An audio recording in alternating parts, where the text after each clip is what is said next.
Commissioner Cow. Here. Commissioner Wells, Here. Commissioner Hill, Here. and I am here. Number 3, the recognition of appointment to the commission. Christie?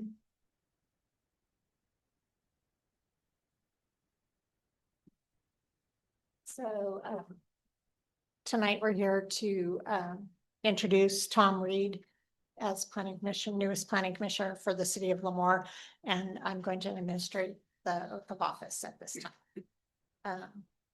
Please repeat after me.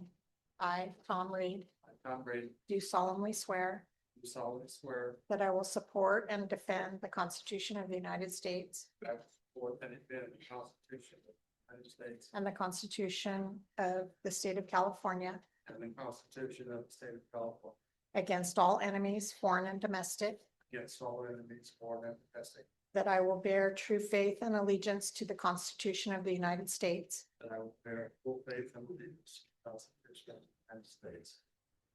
that I take this obligation freely I take this obligation freely without any mental reservation without any visible reservation or purpose of or evasion, purpose of evasion, and that I will well and faithfully discharge the duties upon which I am about to enter. and that I will well and faithfully discharge the duties which About to enter. About to enter.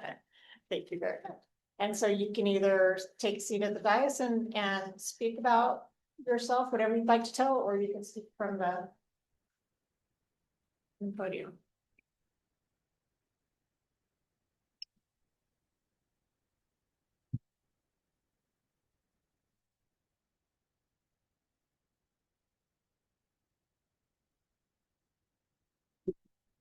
Welcome, Commissioner Reed. Thank you. I don't have a lot to say. I'll do my best. It's good enough for me. Okay, we'll move on to a public comment. This time is reserved for members of the audience to address the planning commission on items of interest that are not on the agenda and are within the subject matter jurisdiction of the commission. It is recommended that the speakers limit their comments to 3 minutes each, and is requested that no comments be made during this period on items that are on the agenda. The commission is prohibited by law from taking any action on matters discussed that are not on the agenda. Prior to addressing the commission, any handouts for the commission will be provided to the commission secretary for distribution to the commission and appropriate staff. The public will have an opportunity to comment on items on the agenda once the item has been called and the chair opens the item to public. So at this time, I will open up public comment. If anybody has any public comment. Christie, you don't have any emails or anything? Okay. I'll close public comment. Move on to number 5, approval of minutes of the regular meeting of September 8th, 2025. So those of us who are here, I'll entertain a motion to accept the minutes. I'll motion to accept the minutes. You got a motion by Commissioner Wells. I will do a second. Since I wasn't here, I'll abstain. And I got a second from Commissioner Couch. So we'll vote Commissioner Wells, Yes. Commissioner Couch, Yes. Commissioner Reed abstains, Commissioner Hill, Yes. and I vote yes. Number 6, public hearing. Consider and accept the public comment for tentative parcel map number 2025-03 and the plan unit development number 2025-01. Adoption of resolution number 2025-09, approving the request by Stephen Macias of Sequoia Investors to divide the site into 4 parcels and allow lot sizes less than the minimum 5,000 square feet and lot width less than the minimum 50 feet. The property infill is located at 109 Hamlet Street in the city of Lemoore. It has been determined that the project is categorically exempt from the environmental review pursuant to the California Environmental Quality Act Guidelines Section 15315. Mr. Brandt? Good evening, Commissioner Steve Brandt, City Planner. This, as you stated, this request is to for a parcel map that would divide the property into 4 parcels. This is at the southwest corner of Hamlet and Skaggs. Because the request for the parcel map, the two of the lots are narrower than 50 feet wide.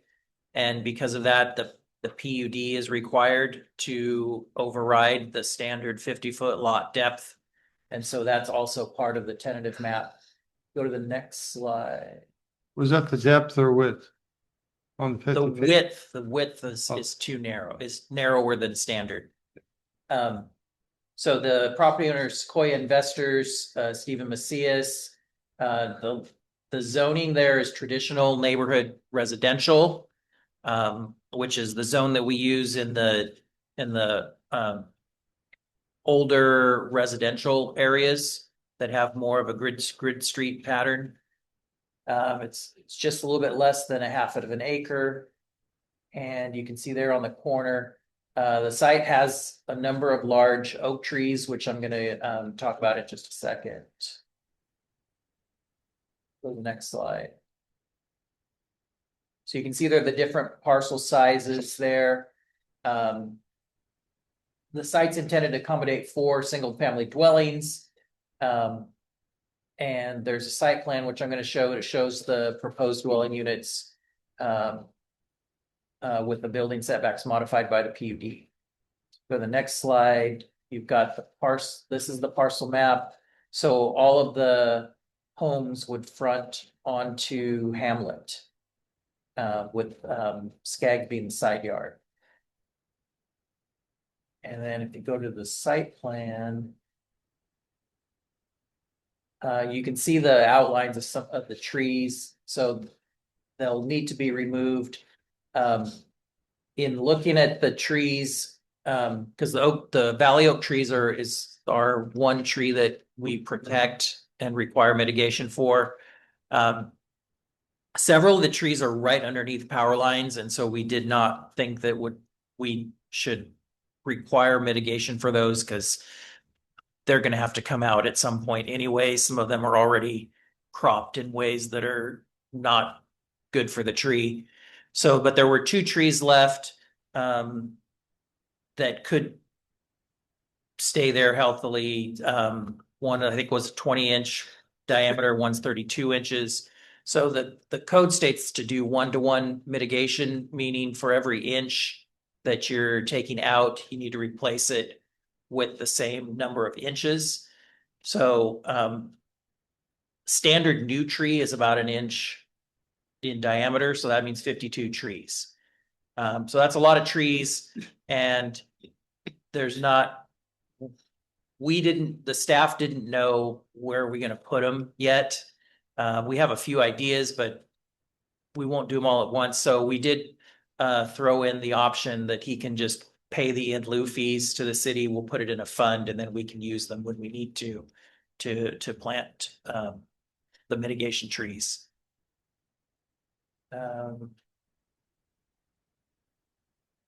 So I talked about the trees. The PUD again is for the width of the lots. If the PUD, if you did not approve the PUD, they would only be able to create 3 lots on the site. So you're getting an extra home for approving the PUD. As the chair stated, the item is categorically exempt from CEQA. Any division of land of 4 lots or less is exempt from CEQA. And so staff is recommending approval of the map and the PUD with the conditions, including the condition about the oak trees. So open to any questions. Of course. Looks at me. You're right in front of me. So how wide are these houses gonna be? I How would- mean, they're. The middle ones will not be very wide, yeah. Yeah, they're. and Probably about are they 20 gonna be feet wide. 2-story? What's that? Are they gonna be 2-story? You know, I don't know. The applicant's here. He can talk about the specifics of the house. Yeah. We got where the footprints. I mean, I was looking and I thought, that's a nice lot, but. I mean, I've lived in some of those Yeah, years ago. I lived in one of those shotgun about 25 feet wide houses for about a year. And I mean, that's not very wide. Yeah, And I mean, the minimum is usually what, 5,000 square feet is our minimum the on. standard is 5,000 5,000, square and feet, which these is are a gonna be 50 less than 50 two. by 100. These are Two. deeper than 100, but they're narrower than 50, yeah. So two of them are gonna be under 4,000 feet. Yeah. So pretty small yards. I mean, I mean, I understand why. I've seen it done, but it is smaller, yes. I mean, I'm glad we're doing infill because that's where we should be going, is doing infill Yes. and. But yeah, they look, my question was, how are you gonna fit? Cause the two outside ones look a little bit wider. Is that a garage in the front? Or a drive? Yes. Might be because probably required to have covered parking, correct? Yeah, Yeah, or a covered parking, is it Yeah. garage or covered parking? I believe it's a garage. Okay, so right out front of each of these homes will be a garage and then the front. Okay. Just those lots look really small. And it is too bad to lose that number 5 tree. I mean, that one. They look pretty oak- nice, huh? That pretty, yeah, I went by there and that oak tree is pretty amazing. It's, I don't know how old it is, but it's a beautiful, beautiful oak tree, but I know you can't build. I've heard arborists, quote trees about that size as being up to 200 years old. It's too bad they can't build one of the houses around it. That's okay. That's okay. That's just me.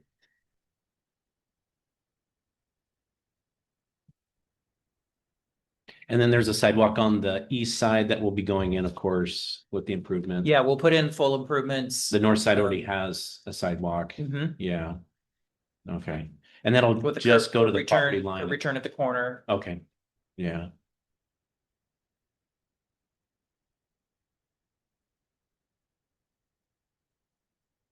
I guess that's a one-car garage. I believe so, but the applicant can confirm that. Yeah. You're on. And these are 2 and 3 bedroom. I don't recall. I what think they they're are. all three. Yeah, they're all three. Yeah, I think they're all three too. If you have The two Family- inside ones are 2.5 kids bath. moving in there, that could put a load on street parking if they have more than one vehicle. Even with just a couple, and they both have someone's got to park on the street, that's not a wide street.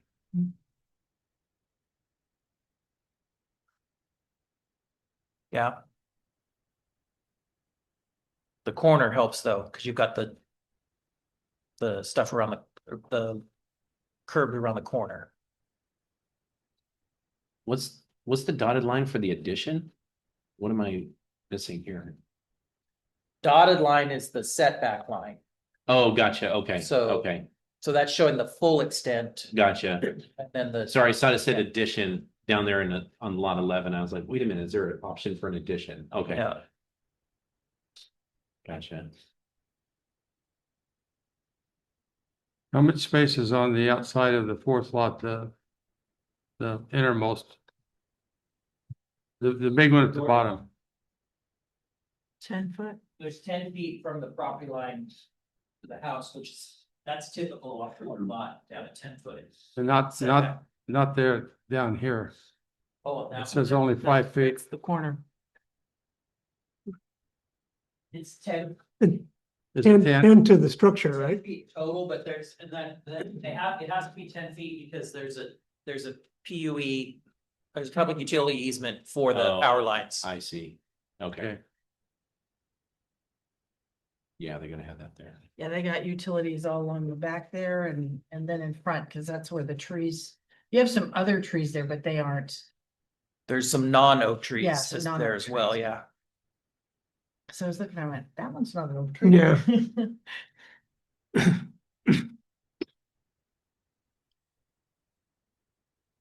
Anybody else have any questions before we open it to public comment? Right now. All right, thank you. Thank you, Steve. All right, this time we'll open this up to public comment.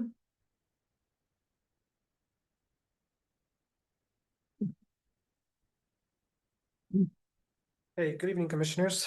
I'm happy to be here in front of you guys presenting this project. My name is Stephen Macias. I'm located at 131 East Kern, Tulare, California, 93274.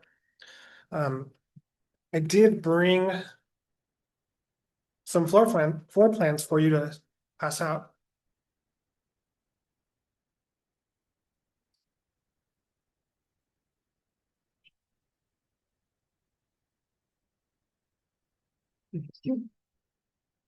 So you guys touched on a lot of the things that kind of get us excited. We've been actively trying to find pieces of land that are infill projects that allow us to develop them. And this one kind of fit a lot of the boxes that checked a lot of the boxes that we look for.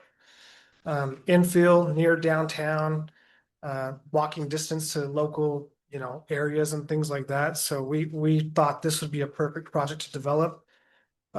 Getting this extra lot out of this project was going to be big for us because there is going to be a large outlay of cash to kind of fix this issue with all these oak trees here that are, I think Steve mentioned that they're already underneath those utility poles. One of the questions that we heard brought up here was in regards to the backyards. So and also in regards to the floor plans. So now that you guys have seen the floor plans, the two on the outside are single story, and those will be 3-bed, 2-bath. And then the two that would be on the internal lots would be singles or 2-story with a single car garage. And so the question that came up about the backyard space, there's actually like a 30-foot plus backyard on those two smaller products. So like we've designed this in a way that there was going to be a usable back. I mean, you could play catch back there, and throw baseballs and footballs around in a backyard that big. So we took that into consideration. We also took into consideration the layout and where we were proposing the products. So the single stories are going to be on the outside, and then we kept the double story ones interior to the development. So we're trying to lessen the impact to our existing neighbors out here and trying to be considerate of that. So yeah, I think after you guys have seen the floor plans, we're happy to answer any other questions that you guys may have. Blake's my partner. I don't know if you've got anything else you would like to say. Yeah, I mean, Steve will never toot his own horn, but really our passion is we're Tulare boys, but we love the whole valley. And this infill has kind of been our passion project since 2020. We were really big and are continuing to be big proponents of downtown Tulare and everything that's happening there. And we love to see downtowns flourishing because that means it's creating a healthy community that people are getting out. And so we were excited about this project for the very same reason that we get excited about anything near downtown Tulare. It's very important for the community. So yeah, Steve's been working hard. We do this. I think we have another awesome one going in Hanford. We have Tulare, Visalia, Exeter, Farmersville. So it was bound that Lemoore was going to come up, and here we are. So we're excited to get going with you guys. So any questions? We're here for you. Anybody got any questions? Is the plan to sell each one of these individually That's correct. or not? Or It's single have to be rent? It'd be single family homes, not rentals. That's the plan. Yeah. But Understand. unfortunately, once we sell a piece of property, somebody Well, turned into a rental. We can't always control that. I know that. And how much, because I'm always worried about if we're putting in affordable housing. Do you have an estimate? I know you're not going to be having a final, but do you have an estimate of what maybe these are going to start at? Yeah, I mean, a lot of it's going to depend on the build time and then analyzing obviously where we're at. The sweet spot is right around 350,000. So for where everything's at, as you guys know, to me, it's not affordable, but it is Yeah, in regards to comparables. it's better than And- the Lennar. And that's essentially what I was looking at. Given that this isn't in its own subdivision, we have to be mindful and give a slight discount, given that this is an infill project. So I think 350 is a safe conservative. But you're a block away from a park. That's exactly it. There's a lot of very, very cool things that anyone who's lived here and likes some of the history and things that's going on, I think are going to enjoy this. So yeah. I noticed that the garages are all on the left. Isn't that a little bit too uniform? Yeah, so. Let me check this. So the way that they're currently laid out is there's one garage on the right-hand side of a lot and one on the left, and that's traditionally how we lay it out to, Each other. yeah, to Okay. better serve, so that way you only have one point of connection for your utilities. And Okay, then so, it's- so two will be left and two right? Yes, Okay, and they go kind of, the garages are together, sure. and you try to create like a parking space in between. Perfect. Do you think you'll make the 2022 codes, or are you gonna shoot for next year on the plans? What do you think? Yeah, there's no way we're gonna make. There's no way. 2022. I didn't know if you already had them ready to go or anything like No, that. there's no way. Okay. You said the backyard on the two smaller ones is around 30 feet? Yeah, it's actually greater than 30 feet. It's a pretty big So backyard. does that mean, looking at the drawing, I'm looking at the other ones that are still over 20 feet? Oh, yeah, those are still, I think that those are actually closer to 30 feet as well. Oh, they are. Oh, Mhm. okay. Yeah, I think the two smaller or the double story houses you're closer to like 40 feet on those backyards. It's a big backyard. Well, it is big, yeah. But we have a 132-foot deep lot here, so the lots are really deep already as they exist now. Yeah. So currently it's 2 lots, but you will be dividing them into 4. Is that correct? They're split down the middle from north to south. Now, currently, it's only one lot that. It there is. was- There was a lot line adjustment that was performed back in 2018 that Okay. abandoned that lot line. I gotcha. Okay. So it became 1 lot and then now it'll be in 4. Okay. Yes. Gotcha.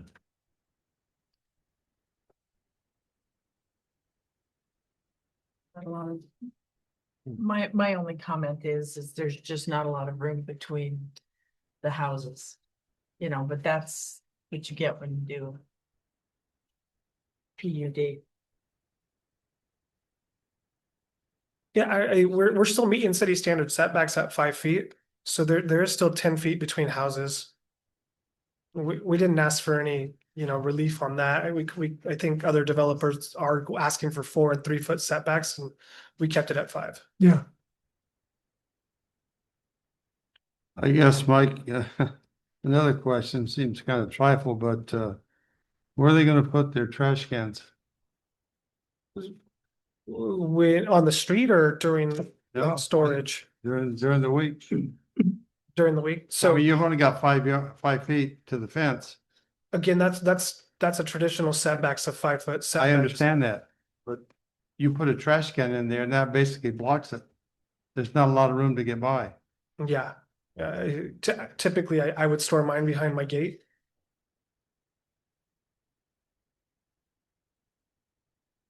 Will you have fences in the front, right at the front, side fences with the side gates and everything on those?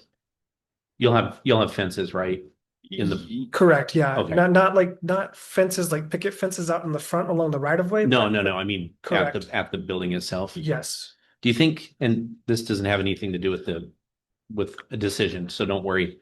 Will you have like a gate on each side or probably just on the one side? You know, to get to the backyard since they're equally distance there. Yeah, we totally could put them on both sides. Oh, no, I'm no, sure don't they worry. would. It's not part of the decision or anything. It's just. Yeah, no, curious. traditionally you just put one on the garage side, but Yeah. Mhm. yeah, that's where it usually would go. I think it's a little bit odd maybe to put one on the lot that's furthest to the north, just because it's like one of those Oh, corner yeah. lots. That's a side. Oh, yeah.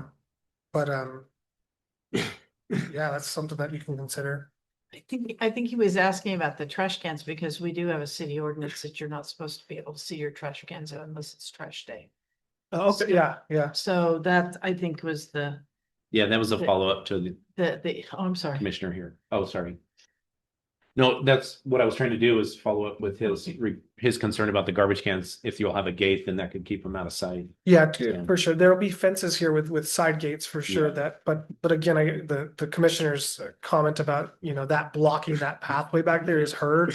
Um, Have you built these floor plans before? I have not. Oh, this will be a first time. This would be a first. Really? try. Okay. So, Some of our new subdivisions have that 5 foot yeah, they do.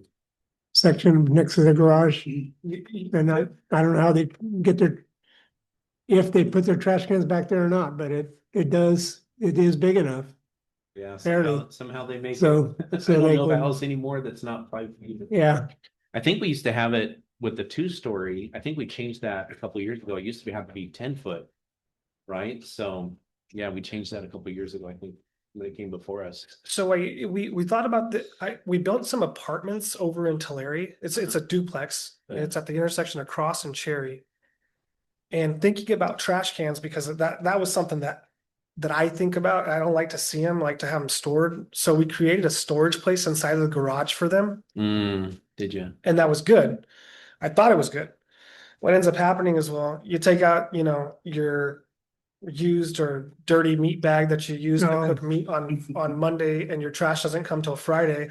So what we found our tenants ended up doing was they ended up just storing them on the side of behind the gate anyways, because Gotcha. their garage was smelling. Yeah. Smell, yeah.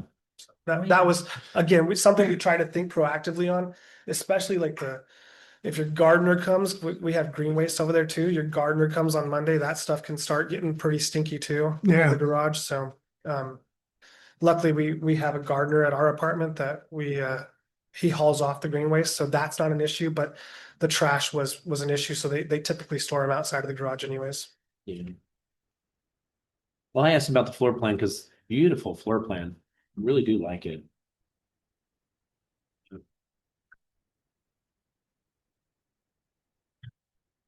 I don't have any more questions. Commissioner Reed, you have any more questions? How would this affect the fire department? If they have to get to the back of the house, that's gonna be kind of a narrow. I understand you can have a gate on one side, but if you had something on the other side of the house and the need to get the fire hose back there, it'd be kind of awkward to try to get past the trash cans and that. You know, in most cities, that 5 feet is the minimum, and the fire departments usually have accepted that. And, Yeah. and that's what we have now, right? Yeah. Yeah, Yeah. so. It's not ideal, but it's, I'll tell you what, I It's saw what it is. on a video at a training site, and there was not a gate on a fence, and that didn't stop them. Yeah.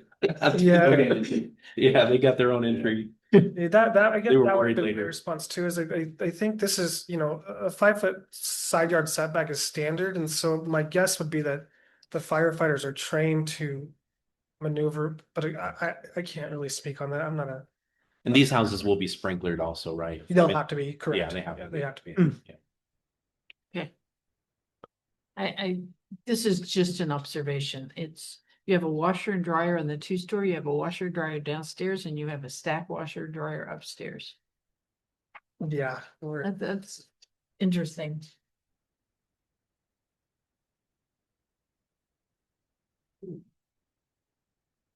Commissioner Wells, you have any questions? Just a comment, I appreciate the, you guys showing up and discussing this. I do like seeing projects being infilled, instead of, capturing agricultural use land, so, that's, yeah. Cool, I like it. Yeah, well, thank you guys for the opportunity to present this project, and if there's any other questions, we're happy to answer. Thank you guys. I'm You could- just sad about tree 5. Let me look at tree 5 again. No, there's nothing you can do. You can't build a home. That's that. No, I went out there and I looked at it and it was like, I looked at them and it's just, it's native oak. they're dangerous. At some point, once they start to lose limbs, it becomes a public health safety. And we've seen it happen in Visalia after a rain and the drought and stuff, and these things could kill you. And that's not an exaggeration. They're dangerous. Yeah, Thank you. yeah, appreciate you guys Thanks. having the floor plans. They're great looking too. They gave us more to actually look at.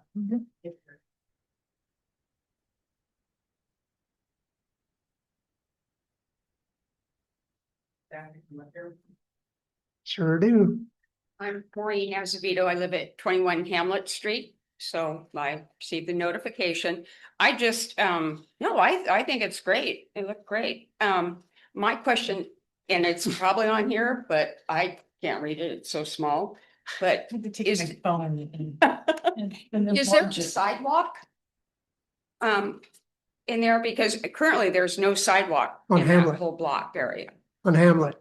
Yeah, where this is going to be. I have sidewalks in my, front of my house, but all that area, there's no sidewalks. Yeah, they'll be required to put a sidewalk in. Okay.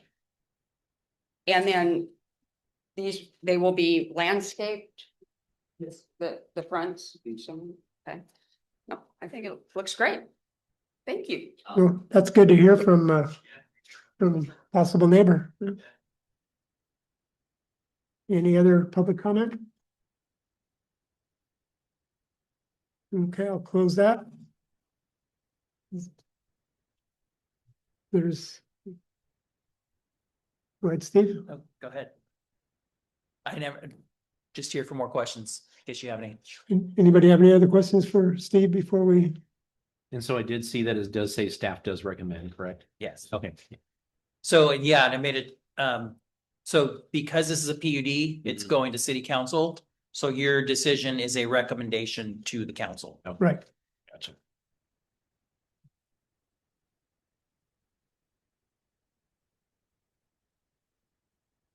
No questions, and then I would entertain a motion. This will be the motion to send it to council? Yes. Okay. So move. Chrissy, can you pull up the motion? Or, sorry, no problem.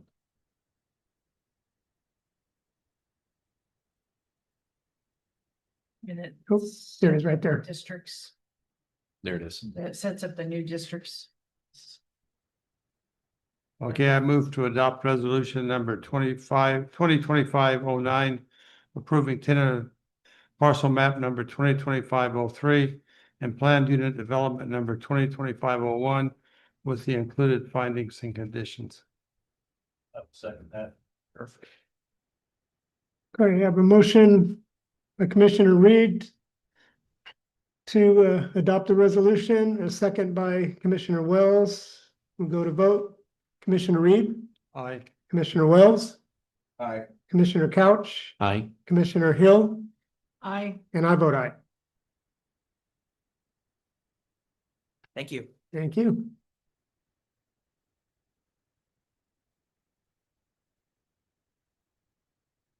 Okay, we move on to planning commissioner training.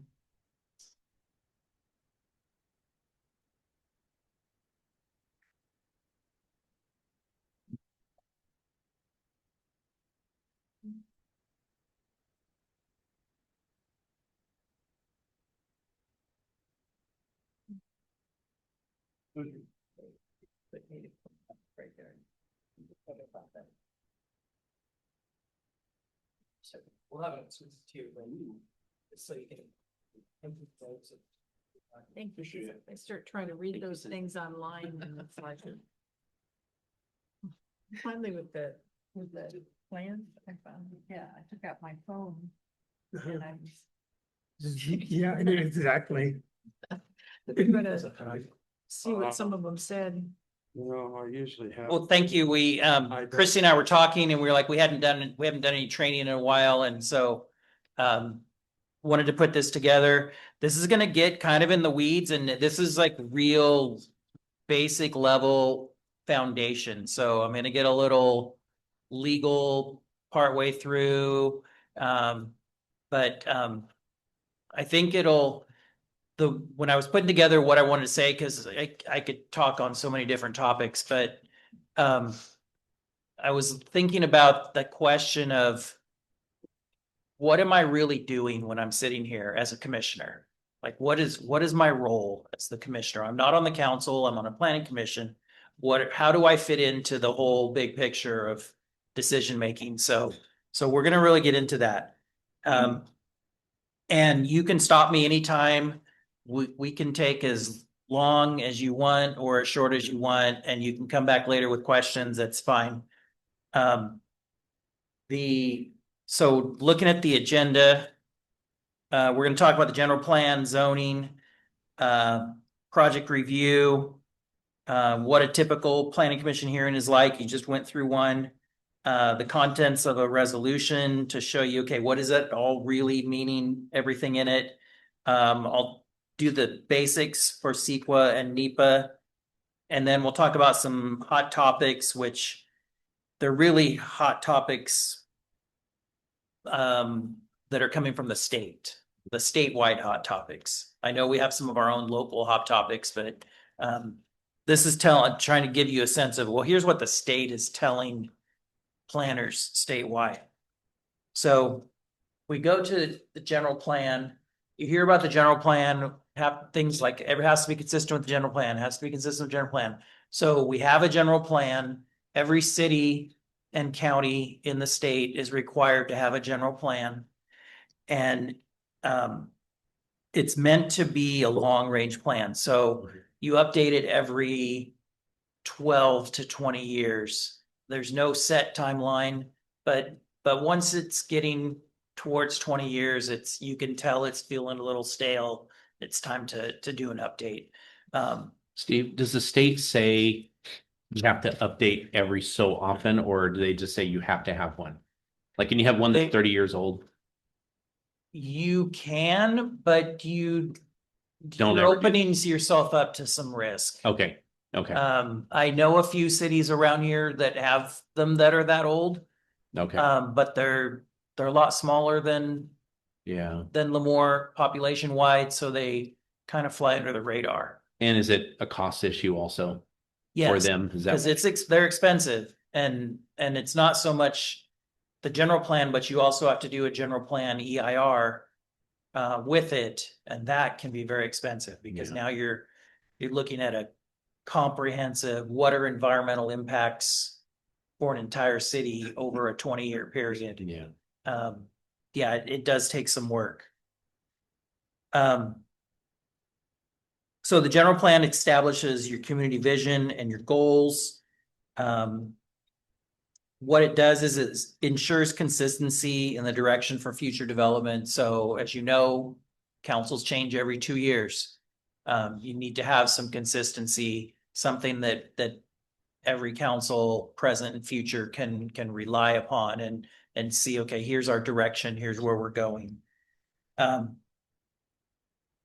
plan needs to balance growth and development with conservation, and then also ensure that we maintain the quality of life that we want in Lemoore. And then as I said, it documents baseline environmental conditions. So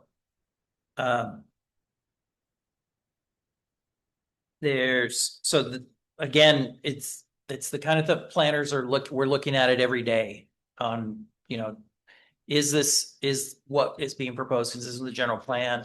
How does that fit in? And just making sure that we're following it.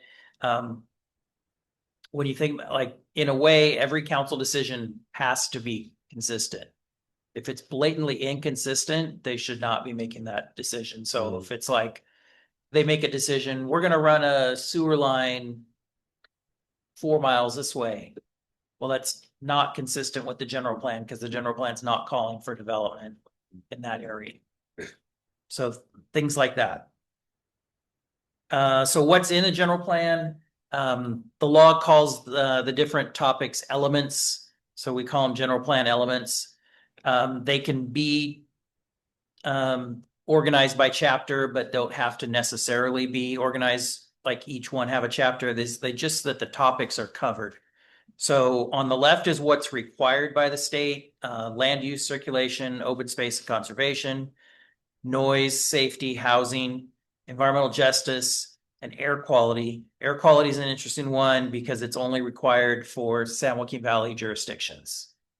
That's how they wrote the law. They gave Okay. us an extra one.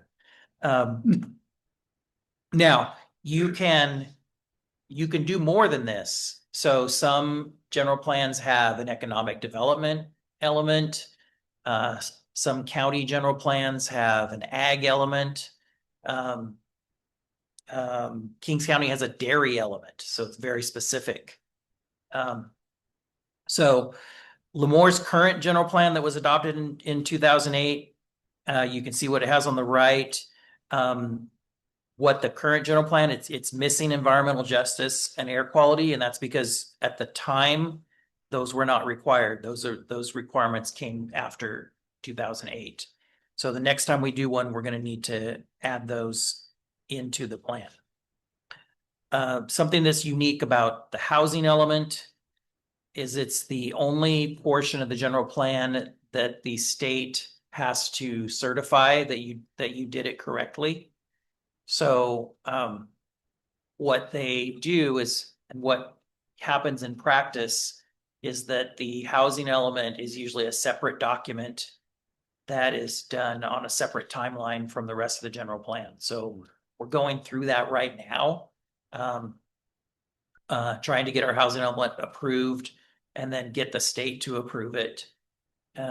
So it still has to be consistent with the other documents. So that means we can't say, oh, we're going to go build housing 2 miles north. We have to show we can build the housing that the housing element requires, within our current city limits. Mhm. So I was just working on that this week, looking at, okay, what are our available sites and how many houses can they support? The current, the one that we're working on now is meant to cover the years 2024 to 2033, I believe. So that one is a little bit shorter than 20 years, but then they make us redo them the next time. So it's a little bit more involved. The state gets their hands into it a little more. We might be coming back in the future with some zoning text amendments where I'm going to be saying we're doing this because the state told us we had to.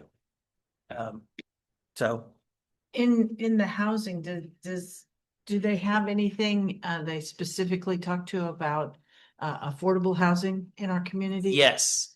So the way the housing element process starts is the state gives the county a countywide number of how many houses they want built, or at least how many houses they want planned for. They know we can't force them to be built. Yeah, that's the thing. But we have Private to show, development is what yes, comes in and does that. exactly. So- So we can't promise they'll be built. We have to show that we have the available land if they are built. Okay. I see. So that's all we have to for sure show is that we have the available land and that the land, and we have to show enough information to show that the land that we're saying is available is really available. So it's not like we say, well, we've got this land available, but we have no water and sewer, or it's in an ag reserve or something like that. It has to actually be available for development. So there's no, we can't restrict, like if a builder comes in, I know like in New York, for example, if a builder wants to build something, they have a certain percentage of that has to be affordable. Or if they, Okay. that. Yeah, we do not have that right now. Can't say it won't happen in the future. Some cities have on their own Mhm. put that into place in more liberal parts of the state. What we have to show is that we have the land available for affordable housing. So So the number that they give us at a countywide level, is divided up into, you know, low income, very low income, and then moderate income and above moderate income. So they give us 4 numbers. Then what happens is the 4 cities and the county get together and divvy up that number and say, okay, Lemoore is going to take this much, Avenel is going to take this much, the county is going to take this much. And that's called the acronym is called RENA. It's the Regional Housing Needs Assessment. And so when you hear the phrase, oh, what's Lemoore's RENA numbers? That's the number of homes that we're required to plan for. And And is that so based on income within the city? I mean, are they like, the, because the income may be Yeah, lower, like this- in Avenal and. yes, so the state has a formula for figuring out the overall number, and then in Kings County, we've used a formula. I think the last 3 cycles we've used the same formula, which it looks, some of it is about income, some of it's about the size, because Lemoore and Hanford are able to build more homes than Corcoran or Avenal. The important thing is we come to an agreement, and because once you come to an agreement, then you can move forward on, okay, well, now we know what Lemoore's goal is.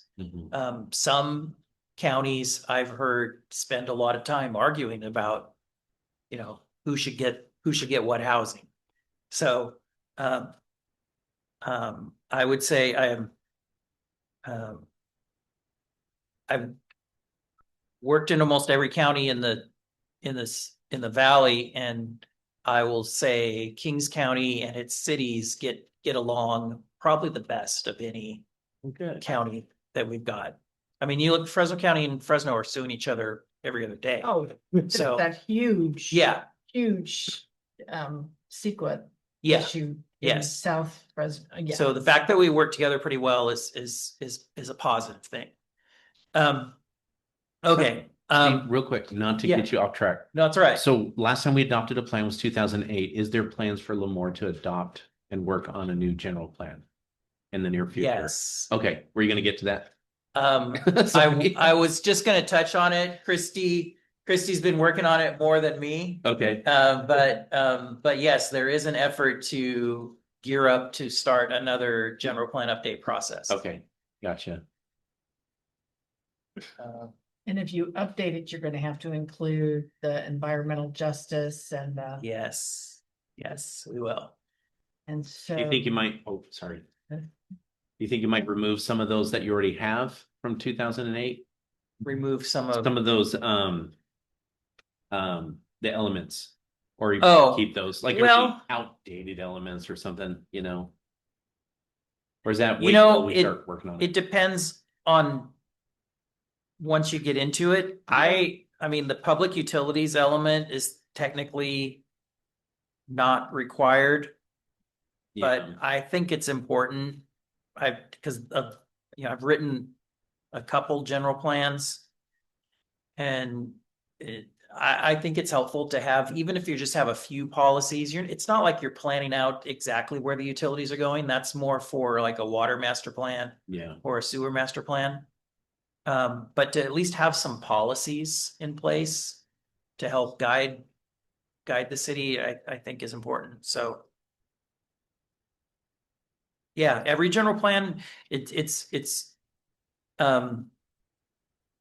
kind of like, this is what I tell cities, is that, you have to do the required elements, but it's the things that the public and the stakeholders bring to the table that make the general plan really unique for your city.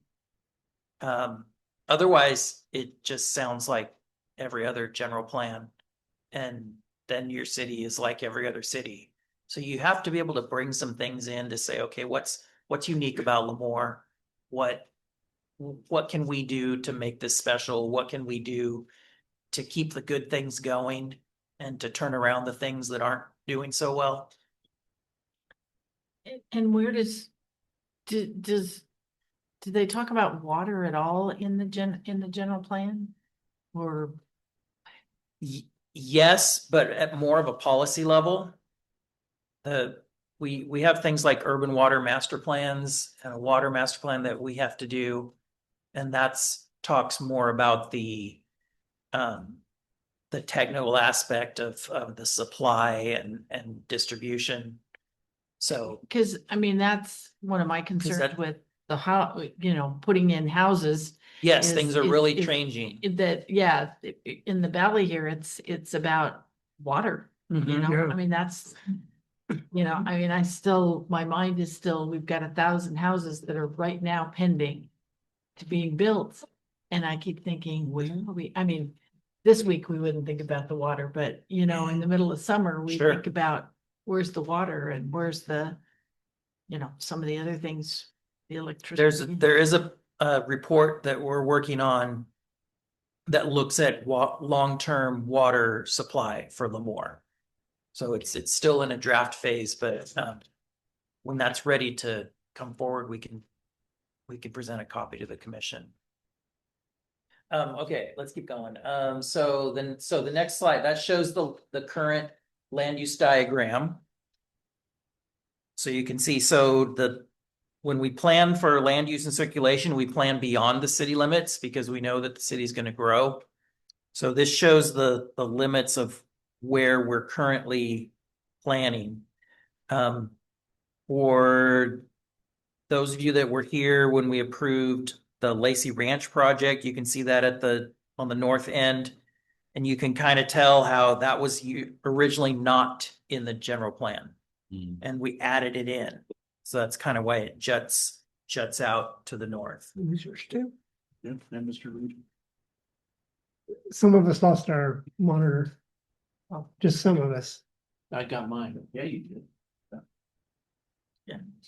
Go over there. Yeah, I know. Buddy system, who got this? It just went blank. Yeah. Well, we got the same slideshow right in front of us, so. That's true, yeah. Yeah, but I'm good. So then land uses, and I'll get to zoning in a second, but really the difference, I've heard people ask me this before, is like, why do we have a land use map and a zoning map? It's like, well, they serve two different purposes. The land use map is to plan. The zoning map is to regulate. So the zoning map only covers land inside the city limits because that's where our jurisdiction is, but we're allowed to plan beyond our city limits. I have a question just real Yeah. quick. Yeah, The development is scheduled north of town. What's the status on that? Lacey Ranch. It changed property owner hands. The original property owner or developer went bankrupt for other reasons not associated with this project at all. Sure. And so it's been sold to another developer. They've talked to me 2 times, just really quick conversations, and I think I've heard they've talked to Public Works Department a few times. But So- we're kind of waiting for them So to, they basically have to start over. they have their approvals, because the approvals stay with the land. Okay, But yeah, they need to be moving to the next steps, and we haven't seen that happen yet. Yeah. okay, thank you. Okay, did you hear that? They submitted a public records request. Oh, So Oh, that means they're trying to make sure they have everything that's public. Mhm. So if you go to the next slide. You've got the circulation diagram. Which shows, okay, here's where we're building our major streets. Our major streets are arterials and collectors. Arterials are meant to be through streets. They're the largest streets in the city outside of state highways. And then the collectors are kind of the second level streets. And so those streets are planned and need to be built roughly in the locations that we're planning them. Local streets, we. Roundabouts, don't get me wrong, I love them. In kindergarten, just take your turn and then you'll get there. It's I a will lot purposely faster. get off the freeway on 13th just to use the roundabout and get back on the freeway. No, so. Oh, I love that one on 13. Yeah, That's, sorry. it's. Now I'm getting off on a tangent too, but it seems like a community loves or hates roundabouts based on their experience with their first one. Yep. That's right. So, and it sounds like That's a good. the one on 43 is not that great. No, Yeah, the 13th is good. but 13th is good.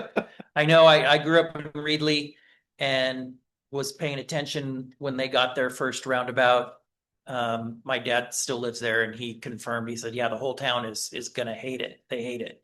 It went in immediately. They all love it. Oh, gotcha. So it depends on how it's designed and That's Caltrans focus. yeah. Oh, My I wife- know. But no, yeah. We know. You know. My wife loves the one on 43. She loves it. Yeah, I, Okay. yeah, it's you great. know, I was in Iceland many years ago, probably about 8 years ago. And that's all they have. They have no signal lights in the whole Mhm. country. And, you know, it really, they've proven, and this is what Caltrans says, is they're safer. You have less auto accidents if you use roundabouts. And I mean, the bottom line is people just have to get used to using them, You just have to get used to them. you know? Yeah. But it's like that street light in Kalinga, you know, when I lived in Kalinga years ago, people just go right through there. They don't care that they put a signal light in. It's gonna keep going right through Yeah. there because there was never a signal light there and they don't care. Yeah.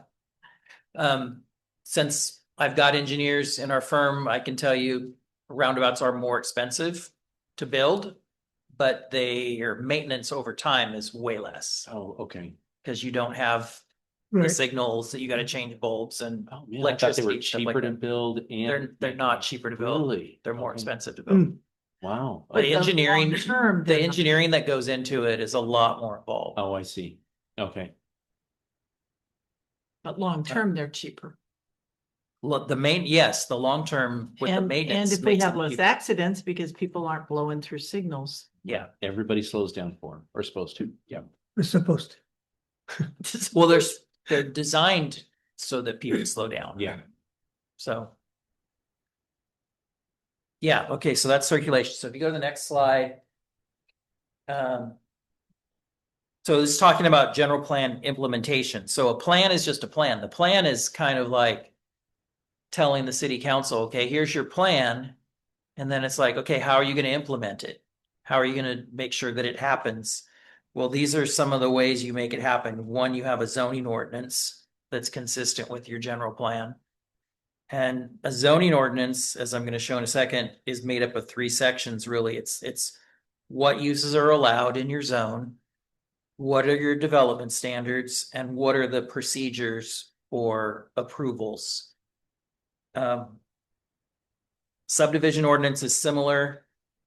But it doesn't talk about uses. It just talks about how to divide property. So what are the procedures for dividing property and what are your development standards when you do divide property? Those development standards are usually more about the infrastructure, like making sure that you put in the sidewalks, that you put in the electricity, everything like that. Then you've got master plans. A master plan is usually a citywide plan about a specific topic, if you will. So a water master plan, a sewer master plan, a storm drain master plan. Some cities have park master plans. There's a few cities that are starting to have broadband master plans to ensure that their whole community has got broadband. So if you think about it this way, okay, so a master plan is citywide, but it covers a specific topic. A specific plan covers all the topics, but it's in a specific area. So right now, we don't have any specific plans in Lemoore, which is not a bad thing. It just means we haven't come across the need to have one.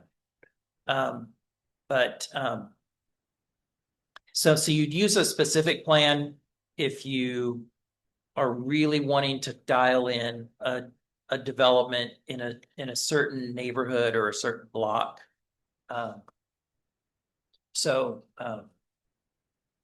Yeah. And then we have improvement standards, which the most common one are the engineering improvement standards. And so that's a very technical document that says, here's how wide a collector street's supposed to be. Here's how wide a local street's supposed to be. Things like that. Here's our parking, how parking lots are supposed to be laid out. So when we're reviewing potential developments, we're looking at all of these things and making sure, okay, we're not just that we're consistent with general plan and zoning, but are we consistent with all of these other types of plans? So the zoning is what you and I deal with the most. As I said, a zoning ordinance is made up of 3 areas. You know, what are the uses of the land? What's how the design or the development standards, and then the procedures. So you can see their uses of land, talk about, you know, what are your zones, what uses are allowed, what uses require a CUP,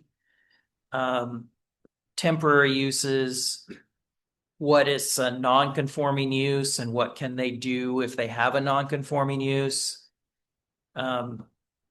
Because people like to argue, we have to have definitions for all the uses because people will come in and say, I'm not a mini storage, I'm this. And we're like, no, you're a mini storage because here's the definition. And then we have a map that graphically lays out where all the zones are. The design portion deals with the lot sizes, the setbacks, height, how to deal with fences, parking, landscaping, density bonuses if you're doing affordable housing, and signs. So the part that you don't see is the day-to-day dealing with people about fences and signs take up a lot of time, take up a lot of Christie's time, fortunately, huh? It's like, how high can my fence be? How big of a sign can I have? Things like that. And then the procedures, you know, what's the process for approving a CUP or a variance or a zone change? And then you can see on the left how Lemoore's chapters in the zoning ordinance are divided up.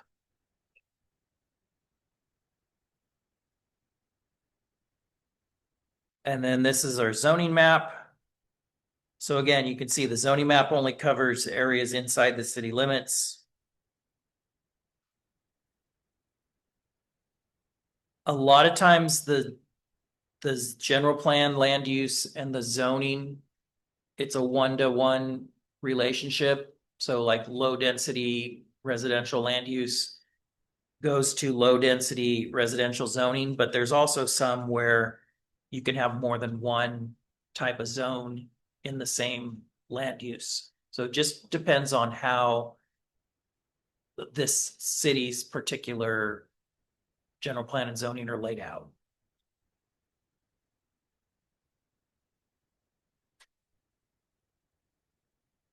And sometimes they don't align. It looks like sometimes zoning gets changed. For example. Not supposed to. Oh, What did you see? well, if you go to the general plan. Maybe I missed something. And you look down just south of the freeway there, I believe it'll be right off the 18th, you'll see an L shape, heavy industrial. If you flip to zoning, what you'll see is heavy industrial still next to the light blue. Oh, And then it goes to light. I see that. Yeah, so that's. You know what? You caught a map error. Okay. I'm sure he's right. It's just. No, because I remember, Yeah. no, I remember when we annexed that area that spot was supposed to be Yeah, heavy. industrial. And we haven't changed it to heavy, so. Look at that. Don't tell Christy. Zoning needs to be changed. The general plan is correct. I promise I'm not auditing or anything. I just. I You was just flipping back and did, forth and but saw it. I'm gonna go home and cry. No, it's fine.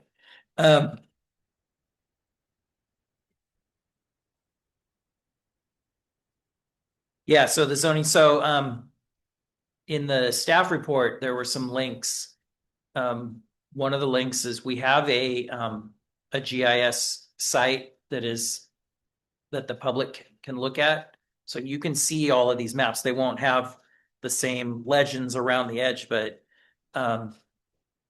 there's a zoning map, there's a general plan map. There's also maps that show our water system, our sewer system. So if you ever need to look at those, please do so because you can get it just like the rest of the public can. Go to the next one. This makes a lot of sense. Who uses a zoning ordinance? Well, the residences, the businesses, property owners, they're always asking about fences, home additions, what are my setbacks? Can I add to my home? What businesses are permitted if I'm moving into a new building? Those are the very simple day-to-day questions that we're talking to people about all the time. Developers come in, they want to develop a new vacant site. We're talking about development standards. What are the requirements? What type of permit do they need? So for example, the one we just had tonight, originally they didn't know they needed a PUD. And so they turn in a site plan and we say, hey, if you want to move forward with this, you're going to either need a PUD or you're going to need to reduce it to 3 lots. So they chose to go for the PUD. Obviously councils and like yourself, commission, you're looking at, what it takes to determine consistency. And then we're looking at all of it in the planning department.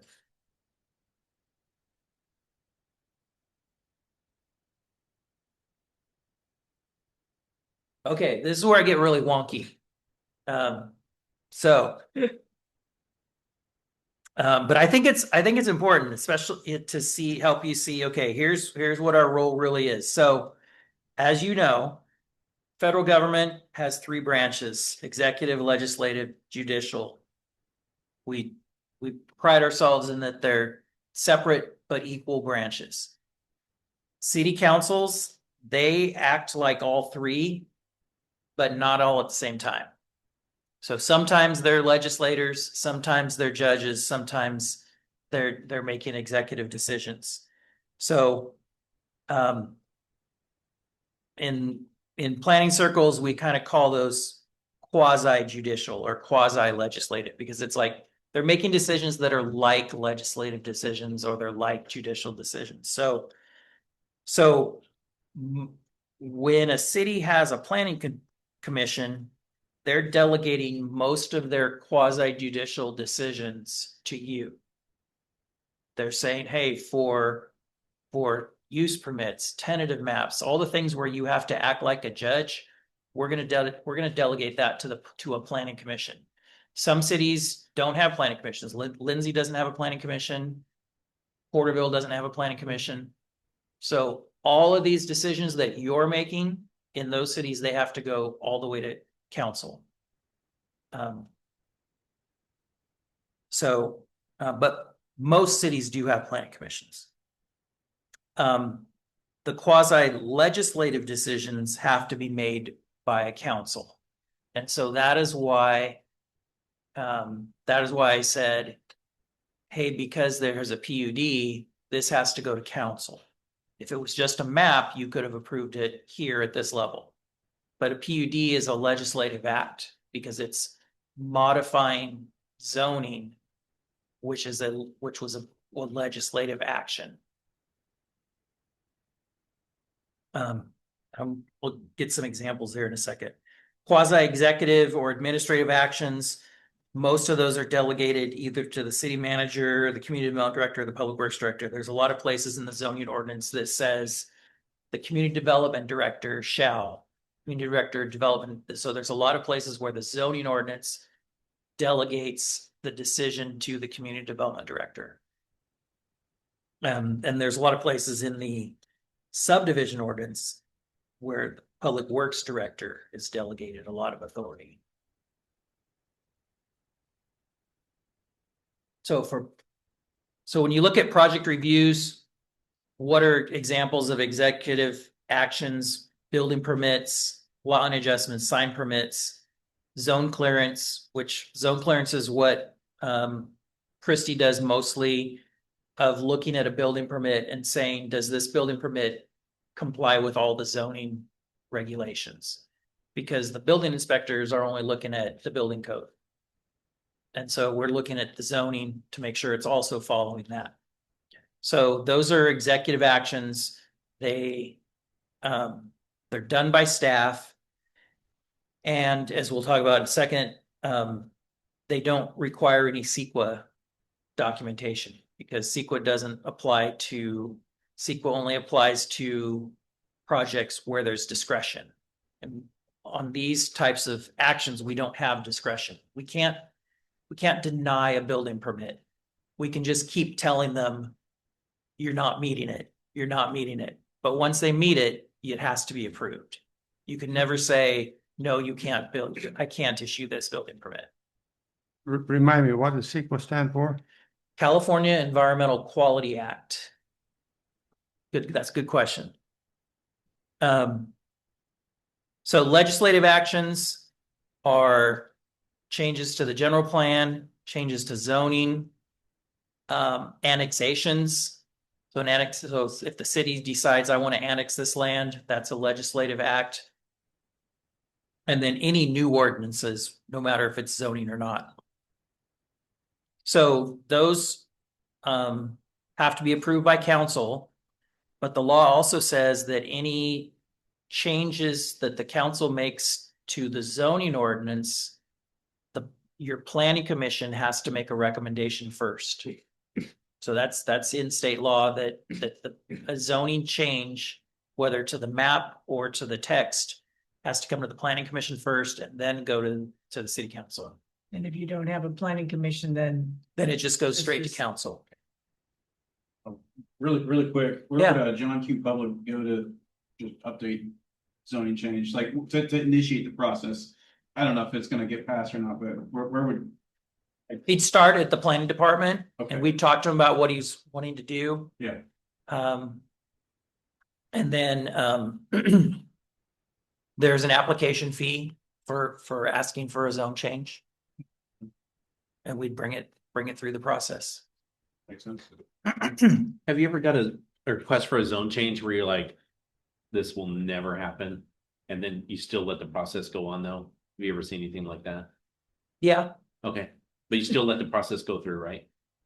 yeah. Because you can't stop it, right? If they put an application in. No, I'll always remember my very first planning director that I worked for when I started out in planning had he had a favorite phrase, which was, everyone has the right to apply and be denied.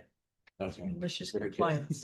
So the idea is the staff does not have the authority to stop a project from coming to you, but we can surely recommend denial. Gotcha. Sure. So, yeah, so that's a good example. So, there are a lot of times where we're talking to people before they even get to you, where I will say, you're going to have an uphill battle with this. This is going to be hard to get approved. And I'll say, I'm just telling you how it is. And then they have the choice. They want to keep going, or if they're going to stop and just not even bring it forward. I've seen cases where a controversial project, the developer withdraws their application the afternoon of the public hearing. And it's pretty clear that they were talking to council members and could tell that they weren't going to get the votes. So, so those kind of things happen all the time. Christy mentioned upzoning and downzoning. Upzoning is when you are changing it from a zone that has either less density or less things you can do from if it's a commercial zone, to something where you can do more. You can do more density, or you can do more commercial development. So going from low density residential to high density residential is upzoning because you get more units. Going the opposite way is downzoning. A few years ago, because of the housing crisis, the state said you cannot downzone residential property unless you make up those units somewhere else. So you have to have an offsetting upzone. You got to trade You have to somewhere. have a trade-off. Okay. So whenever somebody proposes something that's downzoning, we have to do an analysis to show, okay, well, how much of a downzoning is this, and where can we trade it off? The most in-depth one we did was for track 935 out by the college. What's that? Sorry. Wow, what did I say? 935? It's in my brain. What was it? It's 848. Yes, by the college. Lemoore. They were, some of their land was shown as mixed use, which has a higher residential density requirement. And so a portion of their site was being downzoned, but they upzoned another portion next door that they were not building to medium density, from low density, medium density. And so we were able to show in a table how it all offset, and we were not losing overall, not losing the number of units based on density. So that's kind of been a big one, because I see it in a lot of communities where they plan for higher density, like they plan for some apartments to be on a corner, and the developer doesn't want to do it. And so they ask for a downzone, and the council's like, sure, okay, downzone it. And it's kind of like, nope, that can't happen anymore. We hear about the AUDs and all of that, and all the stuff that's happened in LA. Yeah. With a lot of people putting AUDs on their property because they can rent them out really, and make some good money. Does that, and I heard something about, I don't know if it's just in LA or if it's statewide, that you cannot put an AUD on your property. I'm not going to do it. So I'm just saying that you can, they can't deny you putting an AUD on your property. Correct. It's ADU. ADU, But that's yeah. right. No, we can't deny it anymore. For a long time, the standard was, the cities had discretion, and then it was, well, you can put limits on it. Like you can say, well, you can only have it if you sign something saying that it's for a relative. Yeah. Which is where the mother-in-law quarters came in as. Or you can't have a full kitchen. They used to do that. Yeah. That you can't have a stove in there. It's like, okay, as soon as the inspector leaves, we're putting. You're gonna put the stove in. Right? Yeah. But so they got rid of that. Yeah. Yeah, and it was like people would sign, and we'd even record the document that says they're signing something saying that this is only for a relative. And the other part was like, oh, you can't rent it out. Yeah. And we record the document, and I think they would still rent it out. So The next week it's rented. yeah. So the state came along and said, no, you can't do those things anymore. And Well, I'm kind of jumping ahead. I've got something about. I'm ADUs sorry, in a little bit. I- No, that's all right. The one thing I'll say about LA though is housing.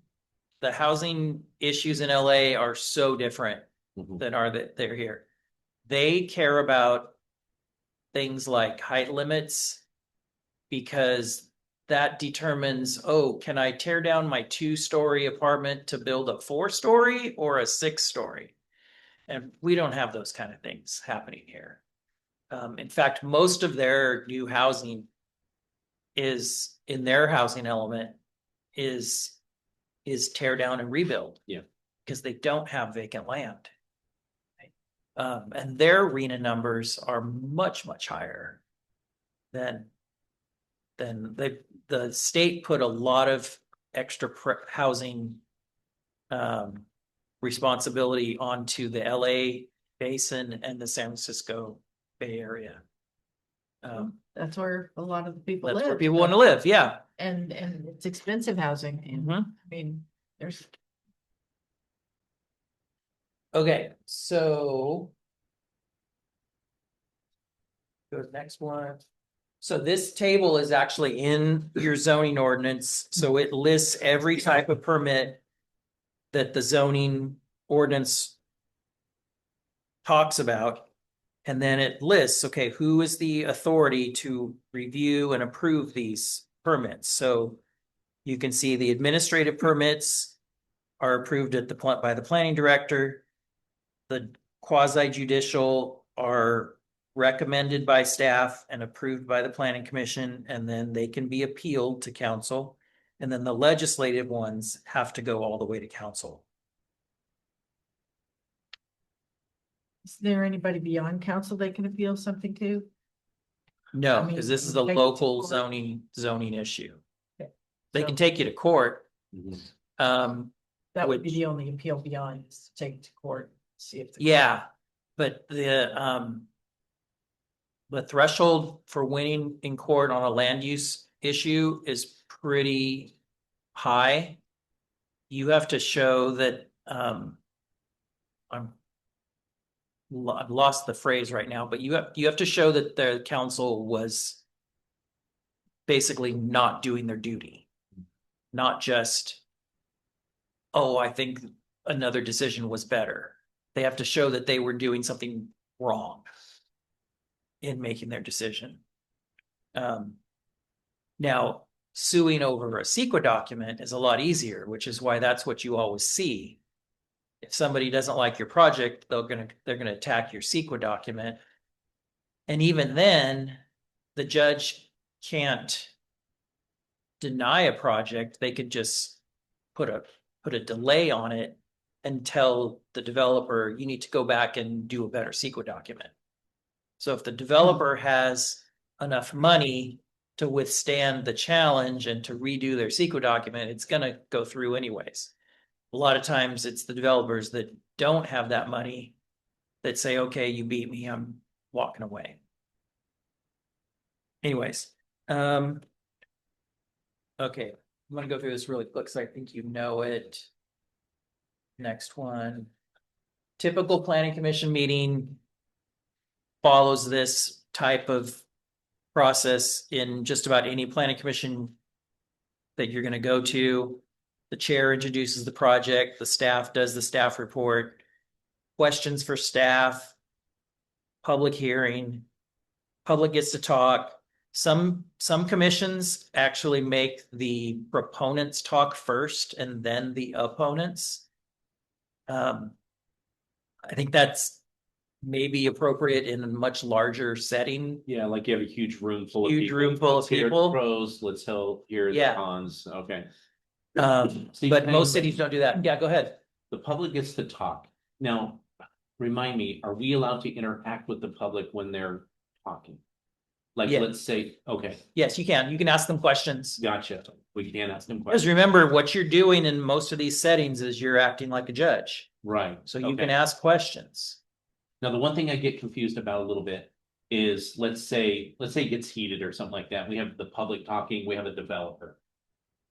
We try to limit, the chair would try to limit the interaction between them directly. Is that correct? Like, should the public be directing all the questions? to us? Yes, Okay, There should, everybody who's standing here should Yeah. be directing their conversation to 'cause you. we don't want to, we don't want them turning to each other and then having conversations. No, Like, no, and I The think value as of as a chair, you should, that's where you should manage the process. yeah, And Okay. say, because really what they're doing is they're giving testimony.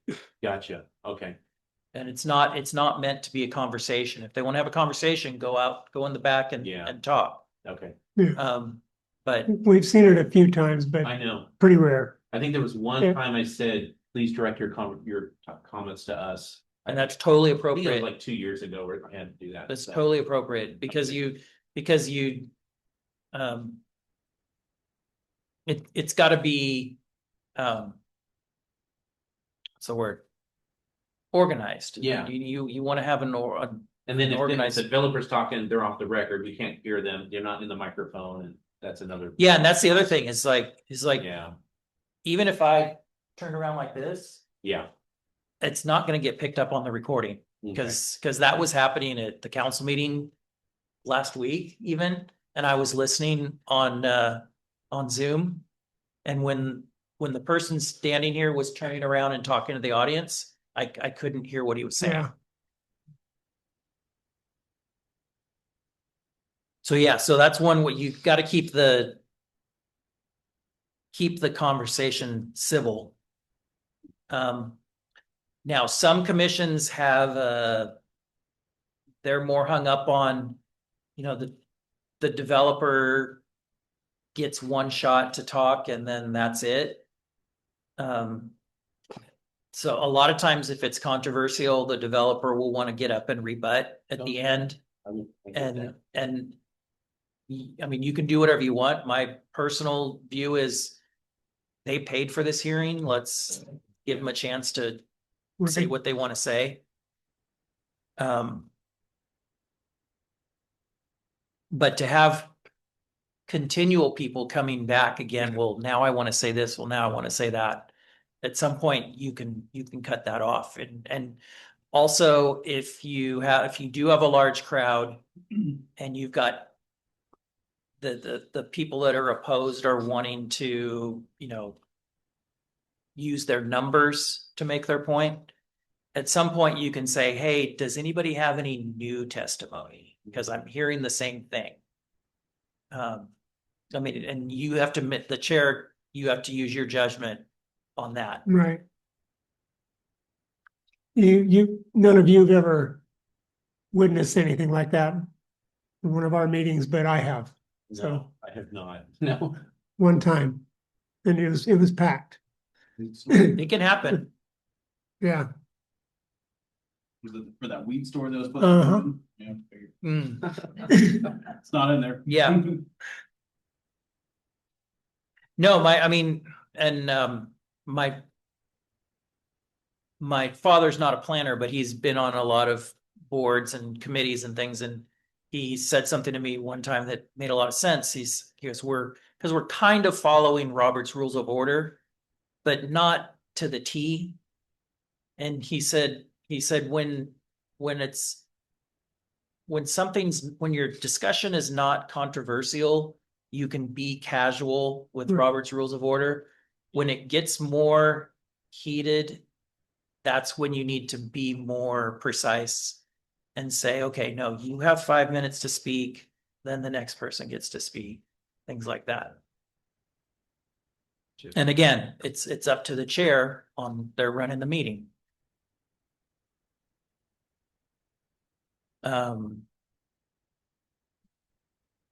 Okay, so yeah, so then once you close the public hearing, and then you start discussing, if you want to talk to somebody again, you need to reopen the public hearing. And then if you reopen it, then you kind of have to let as many people talk as they want. So you discuss and deliberate, you can make a motion, you can keep deliberating even after the motion is made and after the second's made. If there's no second, the motion dies, somebody else needs to make a different motion.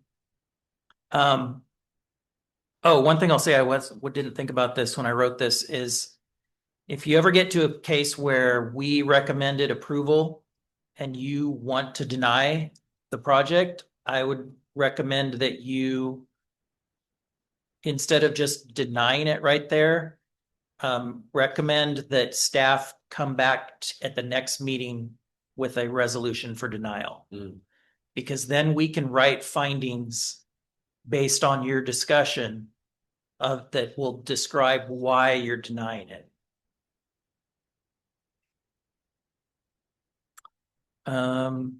Yeah, and then you vote. So the next part, yeah, this gets right into that contents of a resolution. So they're pretty much laid out the same way every time. You go to the next slide. Got the title at the top. You've got of saying here's what we're doing. The introduction that says when was the meeting, everything's happening. Then there's the whereas, what I call the whereas section. So the whereas section is all about facts. Like these are the facts. They're not in dispute. The applicant has made this application. Here's where it's located. Here's what's zoned. Here's the CEQA document that we prepared. And then we held a hearing that was noticed, that was properly noticed. So those are the facts. The next section are your findings.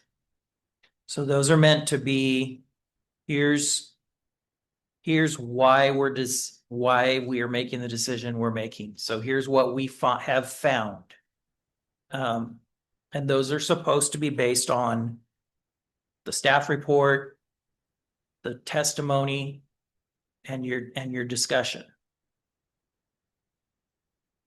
So we will come with proposed findings if you ever think you need to modify the findings. That's totally fine too. A lot of times we've had that case where we modify conditions, but you can modify the findings as well if you think, I don't really agree with that, or I don't think that that's the right, that's not the reason why I'm approving this.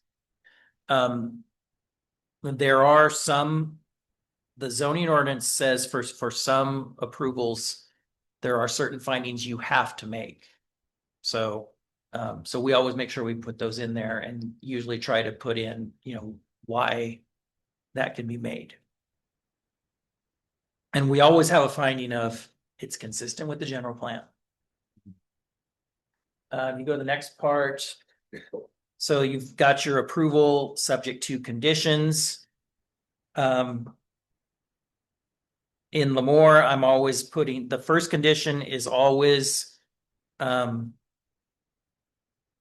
got to develop consistent with your site plan, because pretty much every project has a site plan or a map. So it's like, no, you got to develop it consistent with the map that you showed us. And then the last condition always sets the time limits for how long the approval is good for. So if you were to go to that section, you would find that it says that pretty much every approval is good for 2 years. So if you approve a tentative map and we don't hear from them for 2 years, the approval expires. I thought it was 1 year. 2 years. 2 years. Okay. Oh, wait. Some cities have 1 year on CUPs. Okay. Okay. Yeah, an extension. If we do an extension, we usually only do 1 year at a time. That's okay. That's where I got 1 year. Okay. So yeah, so it's good for 2 years for a CUP if it's something where they need a building permit and they haven't applied for a building permit yet, and it's been 2 years, then their approval is expired. But what they can do is they can come back to you and say, I need an extension. Yeah. And you can ask for a 1 year extension on CUPs. I think we limit it to 2 1 year extensions. Maps used to be 3 1 year extensions, and that was state law. The state expanded that to 6, I think. Yeah.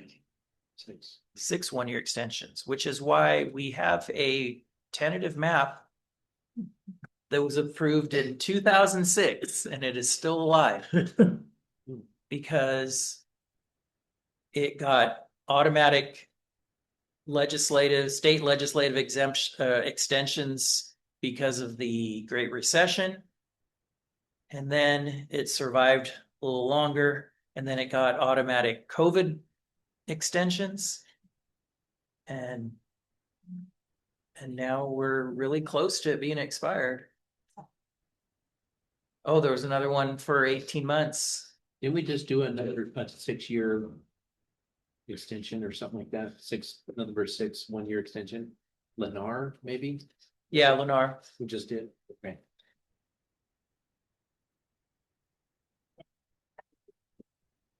I guess that would ask the question of when can you deny the extension? The 6 extensions that we would bring to you are discretionary, but you can deny them. You can say, sorry, I'm not going to give you another extension. But again, you need to have a reason. You need to be able to make a finding that says, here's why. If there's a circumstance that's changed. Yeah. You usually don't see that, but it can happen. I was thinking about the one in Lennar out north of Liberty. Oh, yeah. You know, the extensions, and of course the residents were upset, but there was a legitimate reason Yeah. for why it was done. But you take away that reason, and then you could absolutely deny the extension. Would that be correct? You could. Again, it's depends on the specific circumstance. Yes. All right. Next topic, CEQA, California Environmental Quality Act. This has been in place since 1970. My mentor, Harry Tao, who founded QK, says that he was in the mid-70s, he was writing EIRs that were 10 pages long. They're not 10 pages long today. The requirements for EIRs just keep getting bigger and bigger. Every time somebody sues, a judge says, well, now you need to do this. And now everybody needs to do it. But if you really dial it back, the purpose of CEQA is twofold. One is to inform the decision makers, you and the council, of what a non-biased reviewer has determined are the true environmental effects of a project.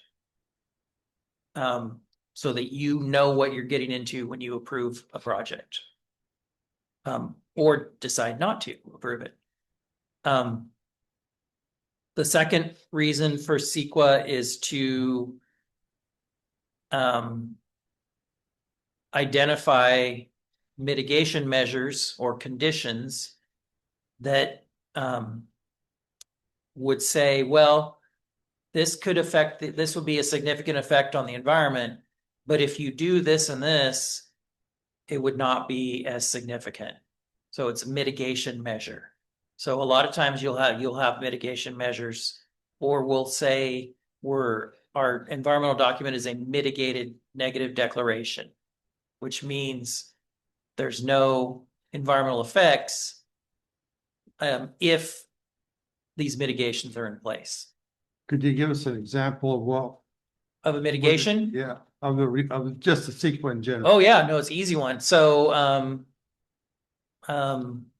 well, this was brought up last week, and for 935, the CEQA document says that there needed to be a signal put in at Liberty and Hanford Amona Road. Right.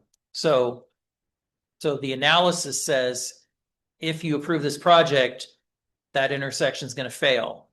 What's the mitigation? Build a signal. So we put in a signal. What wasn't said, what I was yelling through the Zoom, but I didn't want to join in and say it, was that the way we do signals in Lemoore is the developer pays impact fees and then the city builds the signal.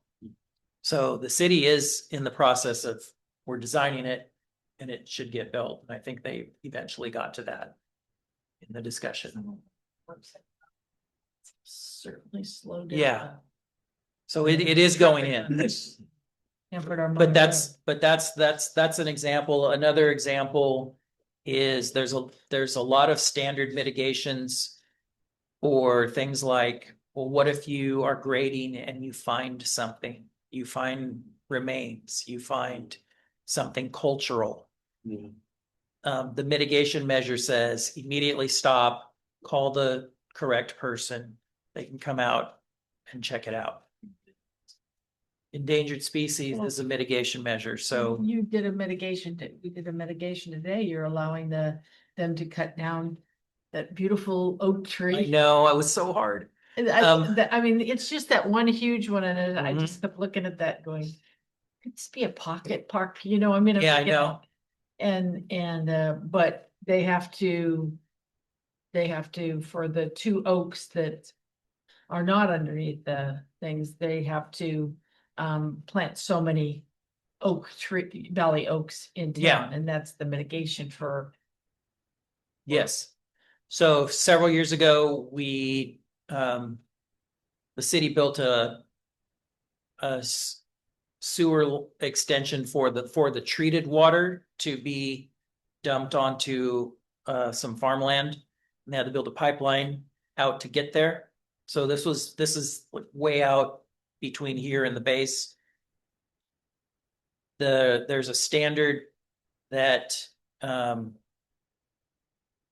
you can't do construction within, I think it's a half mile of a Swainson hawk's nest, Oh, okay. which is an endangered hawk. And which surprisingly, we're finding more and more of them, which makes me wonder, are they still endangered? in my But front yard the other day. anyways, but they found, our biologists found a nest in a tree just under a half mile away. So the mitigation measure was somebody has to go out there, monitor every day and watch that nest and make sure that that the construction is not disturbing the nest. Because it was right at the right time when there were baby hawks in the nest. So We had that- I we think, had- I think I remember they shut down construction of widening 198. Caltrans shut it down because they found an endangered bird in one of the trees. When we built Pleasant Valley, we kept having the burrowing owls. Oh, yeah. Yeah, and they, for out in the electrical fence area, and it was a mess. It was I know constant. why burrowing owls are endangered. Because But yeah, but they live in the ground. Yes. Yeah, can. But they're trying to. They live in squirrel holes. The I squirrels mean, don't like them. They find a dead bird and any dead bird, it was in our procedures. Any dead bird that was found had to go into a plastic bag and had to call Fish and Game out and. Yeah, Fun. yeah. You'll also get, if it's a controversial project, somebody comes up and says, I saw a kit fox on that property. And it's like, are you a biologist or? I actually had a case where somebody brought a fox to a property. And then took a picture of it and we're like, that's a gray fox. That's not a kit fox. So the key thing for us, what we do as staff is with dealing with CEQA is first we look to see, okay, is there an exemption? Is there a way to exempt the project? Because we don't want to do a large document if we don't have to. Then the next step is, okay, let's do a mitigated neg deck. The only project other than the general plan that we've had to do an EIR on was Lacey Ranch. And the reason for that was because that area was not planned in the general plan at all. And so it had never been analyzed. So at least anything inside the jurisdiction of the general plan, we know it's had at least a high level CEQA analysis. That's already checked for things. So when I was a young planner, I thought that if a project needed an EIR, that meant it was a bad project. That's not the case. It just means it's complicated enough that we have to do a higher level of analysis. The other thing that is good about is good about an EIR is the way the law works is if you come up against something in an EIR that says this is a significant impact and there's really no way to mitigate it. If you're doing an EIR, you are doing what I talked about the purpose is, you're informing the decision maker, hey, this is a big deal and there's no way to mitigate it. But it also gives, the law also gives you an out that says if you still want to approve this, you can make overriding findings that says, I still want to approve this. And usually they're economic. They're saying, we still need to approve this because we need the economic development. We need the housing, something like that. So you can't do that with a mitigated neg debt. You can't do overriding cases. So that's one of the reasons why you do an EIR, because if you've got something, a lot of times we can't mitigate for air quality. If the project's big enough, we say, this is an air, there's going to be too much additional air quality problems, but we're going to approve it anyways. Next one. Almost done, promise. So this just really quick goes through the process that you do, and like EIR is a much more formal process. There's a scoping meeting where we ask the public if what they want us to talk about in the EIR. We already know what we have to write, but it gives the public a chance to say, no, I'm really concerned about traffic or something like that. So we write the draft. That goes out for 45 days of review. And then all the comments that we receive have, we have to write responses to. So we take all the comment letters and we look at, okay, and we divide out, okay, that's a comment, that's a comment, that's a comment, and we have to respond to every one of them.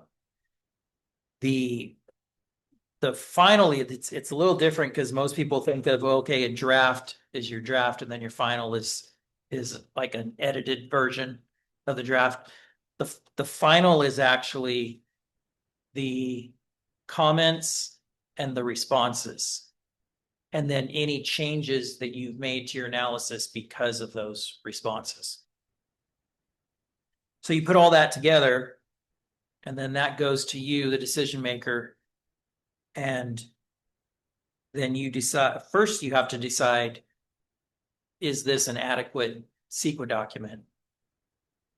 And then you make your decision, and then we send out a notice saying, here's what we did. We approved this CEQA document and we approved this project. And then the public has 30 days to challenge it. So if we get challenged on a CEQA document, it's usually on day 29 because they take as much time. Because it's hard to put a challenge together for a judge. But that's how it works. Hopefully you don't get a challenge. But that's the process. So if we ever get a project big enough where we're going to go through this process, I can definitely give you a refresher on how to do it because that's going back to, I want you to understand the process that you are participating in, so that, because it'll help you make the decision. not gonna tell you what decision to make, but I want to really make sure you understand the process that you're going through. Because you're the ones that are gonna get stopped on the street. I live in Visalia. You're gonna get stopped on the street and you're gonna be able to explain, no, this is why we did what we did. Okay, real quick. These are all the types of topics that you're gonna find in an EIR. Now there's a way to scope out some of these if we say, hey, there's no mineral resources in Lemoore. We don't need to talk about that. But these are all the topics that the law says need to be covered. And then go to the next one. So NEPA is like the national cousin to CEQA. So NEPA is a federal law. The only time NEPA applies is if it's a federal project, which we're not doing. But you'll hear about it in the news, like, oh, this pipeline had to go through the NEPA process, something like that. Or if a federal agency is funding the project. So maybe we get money from HUD to do a housing project. We'll have to do a NEPA document for that project. Or if we had an airport, we're making changes to the airport. And FAA is helping to fund it, then we have to do a NEPA document. The key difference between CEQA and NEPA, CEQA is every document's the same no matter what type of project it is. You have to do the same type of things. NEPA delegates to each federal agency what they want their NEPA document to look like. So a NEPA document that's meant for the FAA is very different from a NEPA document that's meant for HUD or Department of Transportation. So, our firm's written NEPA documents, but when we run up against one where it's a different agency that we haven't dealt with before, we're calling them and saying, okay, show us what type of NEPA, what do you need in your NEPA document? So the words are the types of documents sound similar. Instead of exemption, it's an exclusion. Instead of a negative declaration, it's a finding of no significant impact, which is one of my favorite acronyms, the FONSI. And then instead of environmental impact report, it's environmental impact statement. All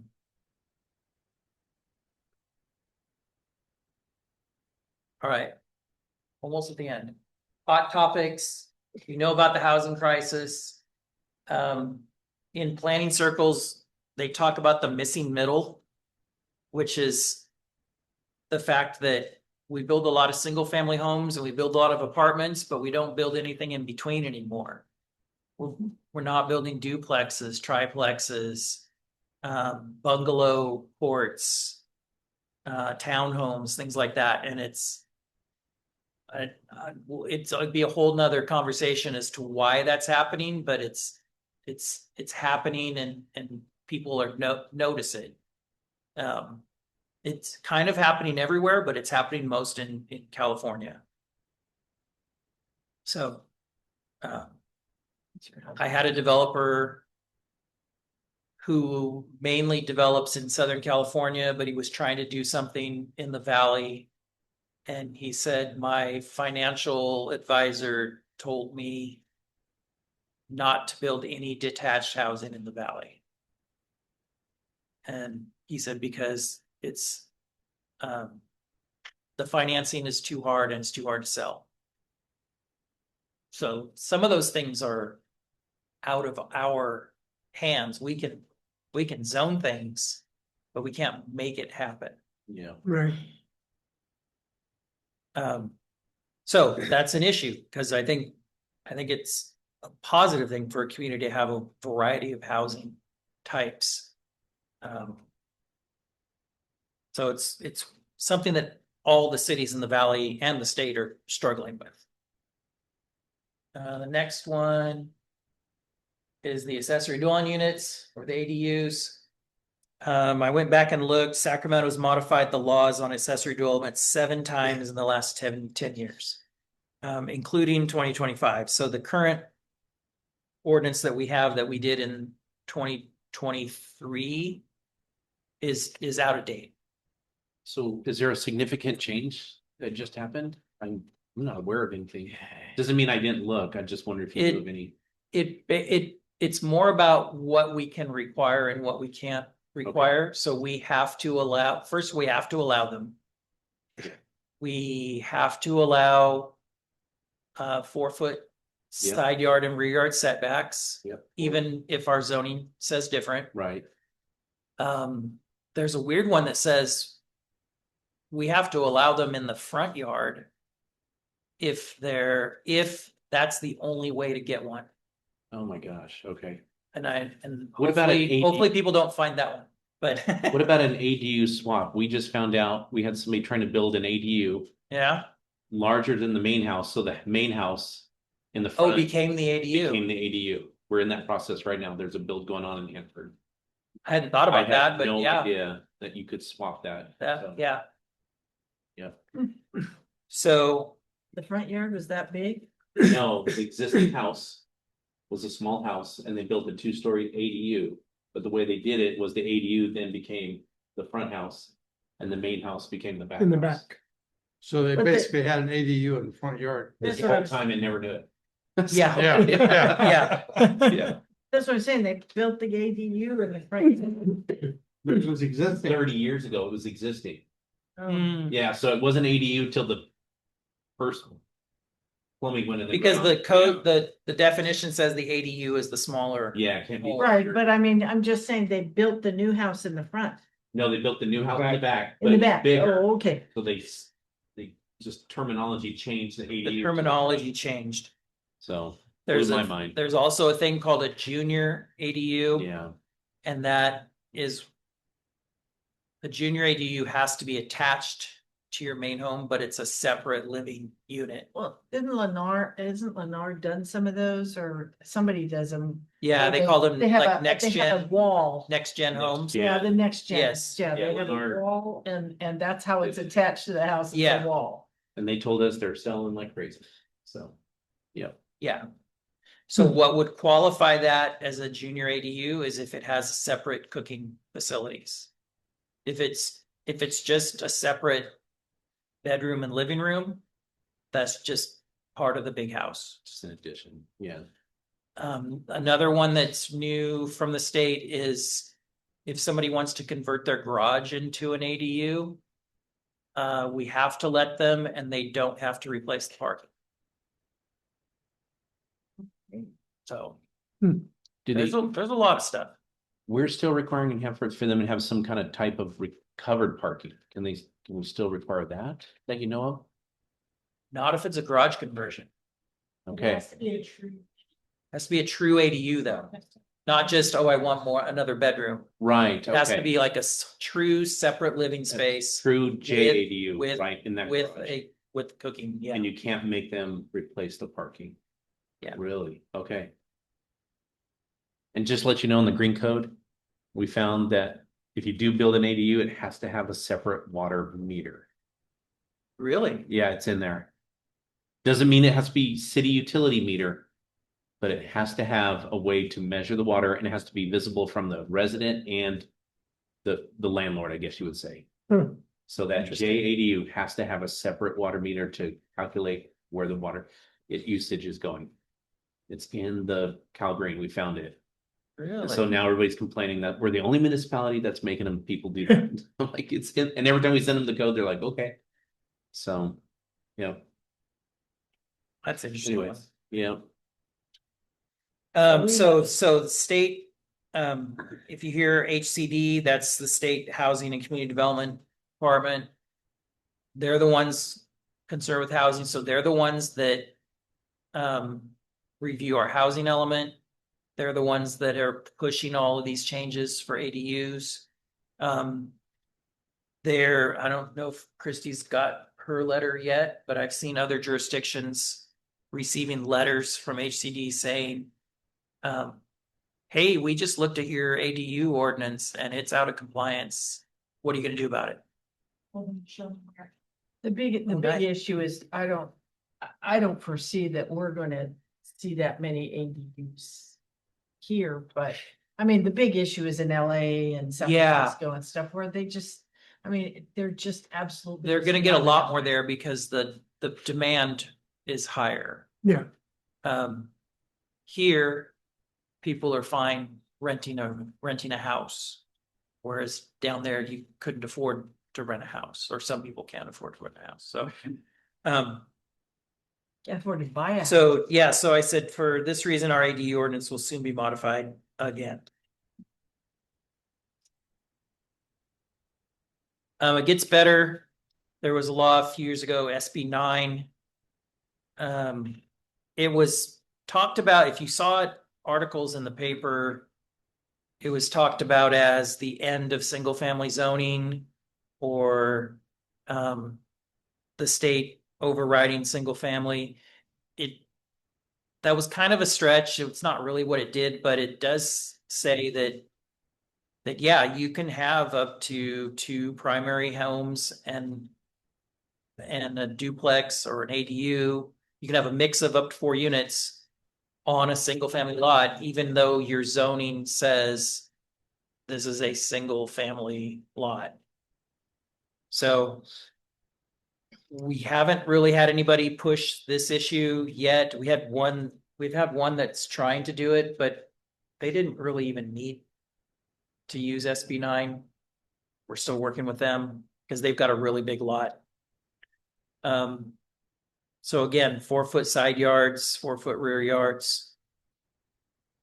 And then the next slide shows examples of, here's all these things. These are all things that are now allowed on a single family lot if somebody really pushed the issue.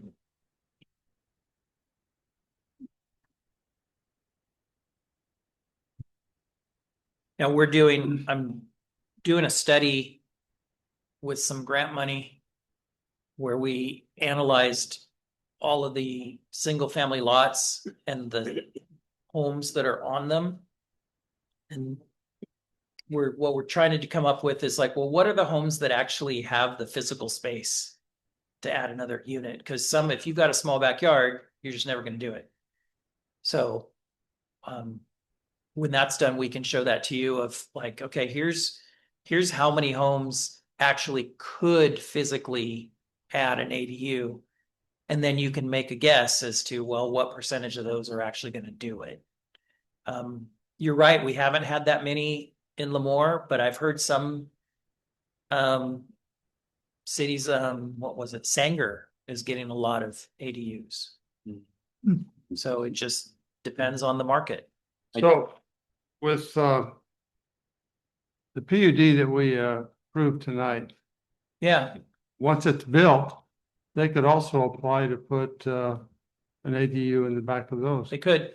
Yep, did you see that big backyard? Yes. The first thing I thought. Yeah. I didn't say anything, I was like, I see Yeah, 2 please ADUs don't. in their future. yeah, So, Please don't. Yeah, that's what I saw. it'd be I possible. mean, I'm already thinking, okay, they got 3 bedrooms, so they can have 3 vehicles. And so that, one in the garage, one in the driveway, and that's another 4 right out in the street. Because they can have up to 3 cars per unit, but I mean, if they're gonna sell them, I mean, and they aren't gonna be rentals. At $350, that would be nice for, you know. I mean, it's hard for me to say for a starter home for some of these people. I know, I Yeah. know.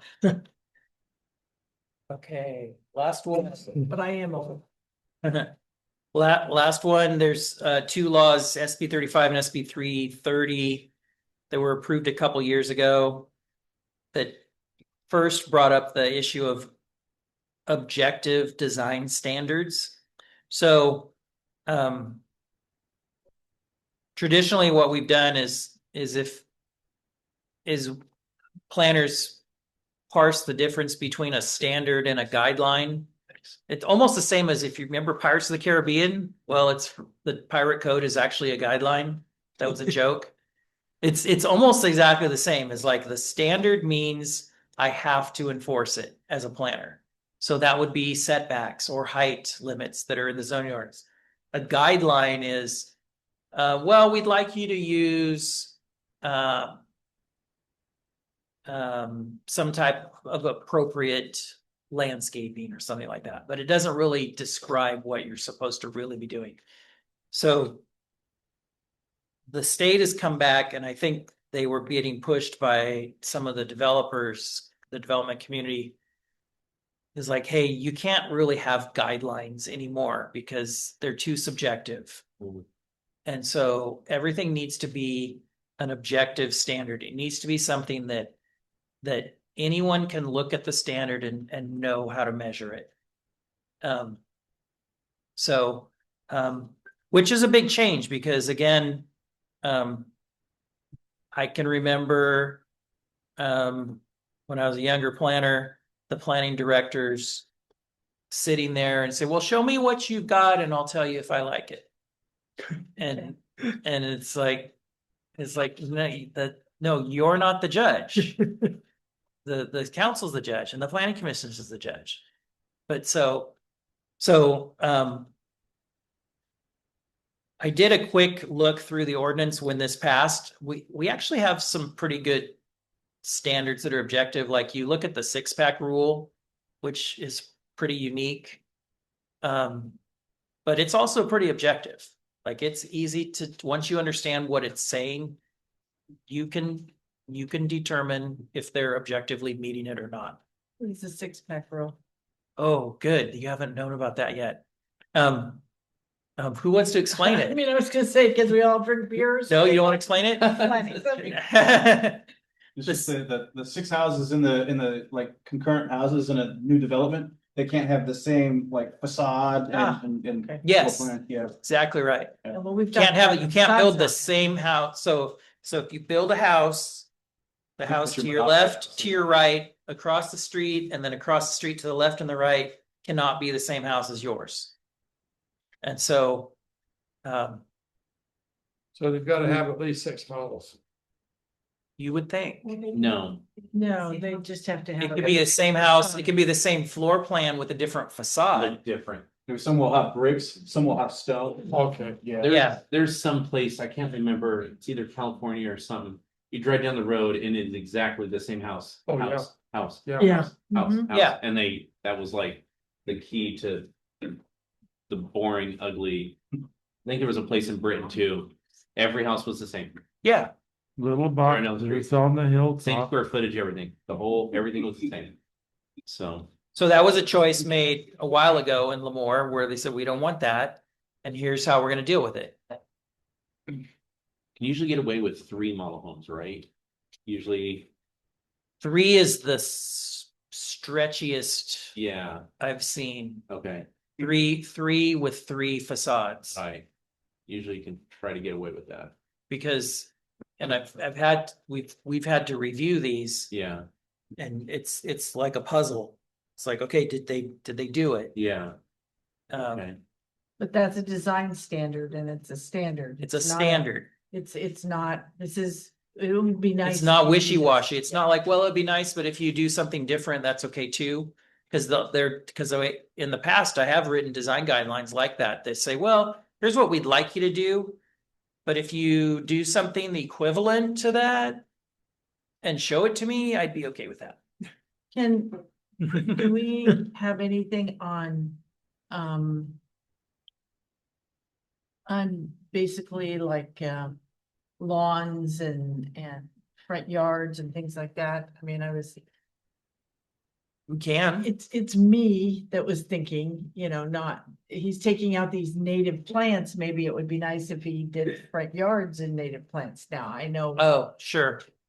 in water. Sure, yeah, you can do things like that. The one caution I would give you is But it would have to be set up as as a long, it's standard. gotta be something that we can enforce. Right, but it would have to be a standard, not, well, it's like you go to Tucson and nobody has a front yard. Correct. Everything is all, they have to put a Just- desert, they have to put Yeah, cactus and desert land. There's no front yards. So, I mean, that, which was kind of weird to me. When I first went there, it was like, why don't they have, nobody has a front yard here? But their standard is everybody. They don't have the water for it. Well, Yeah. yeah, but- yeah. and neither do we really these days. And that's why, I mean, Well, and that's why you see the new homes, the lawn is only a small part of the yard. my lawn's gone. I'm all native plants in my front yard. That's what that, if I had a home like that, that's what I do. Does the planning commission ever get involved with, home renovations, or someone wants to remodel their bathroom or something like that? Not really. Okay. No, that's left up to the building inspectors to make sure they're following the code. Now, if we had a historic ordinance, Or maybe a building extension? yeah, Like an addition, not even then. yeah, not even then. No, that would be too small. Right. Your things are only coming to you if there's a project that needs a discretionary approval. So if you go back to what I was saying before, anything that's at executive, administrative level, the staff is handling. Okay. And that's happening. There's more and more things that are being put at the administrative level. So you're not, so like, for example, a few years ago, we changed it so that some site plans don't have to come to planning commission anymore. So what that means is for you as commissioners is if you're seeing things that you don't like being built, the way to deal with it is to have a conversation about, can we develop some standards? Because we're not going to be bringing you the project for you to judge, but you can act as or at least act in the legislative process and say, hey, council, we think we need a standard for this because we're not getting what we want. And then if we adopt a standard, well, now we're enforcing that standard.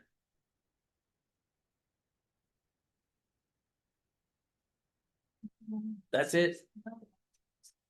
We do have landscape standards and we have another acronym, which is MWELO, which is the Model Water Efficiency in Landscape Ordinance, something like that. It's meant to put in landscaping that doesn't need as much water. And so that's a statewide ordinance that we have to follow. And it means our review of landscape plans for projects is much more involved. And it also, we get the same thing you hear. It's like, well, Clovis doesn't enforce it that way. It's like, well, we're not Clovis. Go to Clovis, yeah. Huh? We don't have the deep pockets, yeah, we don't have, yeah. So that was a lot. My voice is cracking. Thank you very But much. if there's more you want to hear about, or if you, or even, you don't have to tell me tonight, if there's like, hey, can we have a session to talk about a certain topic, we can put it together. Thanks a lot. I mean, it was nice to have all those things to look at, and I, started looking at all those, and it was like, yeah, I don't want to, yeah, I'm more of a paper person. That was nice to have. The that. zoning ordinance is like the dictionary, although we don't really use dictionaries anymore, do we? You don't read the dictionary through. You look up what you need to look up. So if you think about it that way. But yeah, Thank you, Steve. thank you. Thanks. Job. Okay, so next up would be planning report, department update.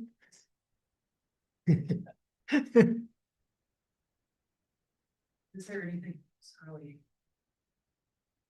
Nothing? You kind of saw what was happening with 935 by council. You tell them about. About that? About what? Okay, yeah. So if you weren't following what's happened in the last couple of council meetings, so if you know, 935 is the most northern Lennar project, 920 is the southern one. Only phase one was built in 920. And so there were a lot of people in 920 phase one complaining that phase two hadn't been built because phase two is what has the park Right. for the neighborhood. So when the council saw 935 on the agenda, they said we need to send a message to Lennar, and they postponed the decision on 935 and said, we want to know why you're delaying 920. And so Lennar showed up last Tuesday, and there was a discussion. There were neighbors there, and Lennar got an earful, and they committed to getting 920 phase two going, and being a little more diligent about it. There was also access for the fire trucks. There was another issue that came up where phase one was supposed to have a temporary emergency access so that there'd be two ways in and out for emergency vehicles. And it was not, we couldn't tell if it was either not maintained or just never got finished. It wasn't, there was a fence there. I don't think it ever was No. there. No, So they just didn't do it. For whatever reason, we didn't hold them to it. Maybe we didn't realize, I don't know, well, he committed but he committed to doing it. to doing it this week. Yeah, I drove by there this afternoon and there was nothing. nothing there. Yeah. Didn't we just? Wasn't it 2 months ago? Because we didn't meet last month. 2 months ago, we just went through and approved a smaller. For that Lennar. Oh, the home plans? Yeah, the home plan, small. That was for 935. 35. Oh, Yeah, We went to city council. And I think we had discussion at the same time about them moving forward with that when they didn't finish. no, we brought it up before. Yeah. We knew that So, yeah, park was needed to go in. But it wasn't gonna go in that subdivision.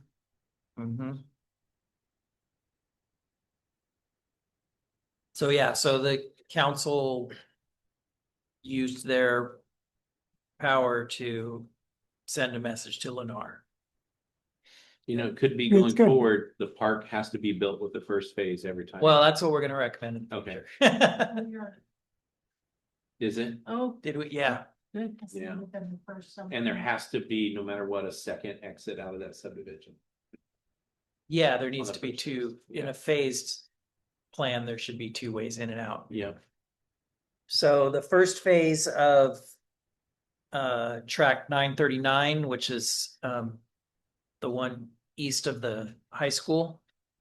Yeah. That one, the final map is almost done. And we're reviewing the improvement plans. That one's gonna have a nice park in first phase. Their first phase is really strange, so when you see it being built, it's not like north and south, it's like a strange thing like this, but the second phase will fill everything in. And Sure they have. we're protecting the Some- two oak trees there are being protected. We made them move the street to protect the trees.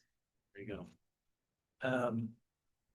But that one was, if you remember, that was Wath and Castanos, and they have been purchased by another company.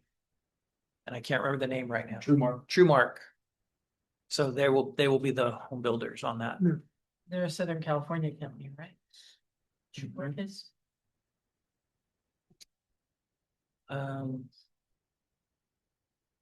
So it feels like there's a lot of other things happening. Oh, yeah, Master Storage had a plan to expand to the west. And it was gonna include some, like offices Mhm. that you could rent. Where, and then have like some shared areas. They are saying they're not gonna do that now. They're just going to expand the traditional mini storage. Hmm.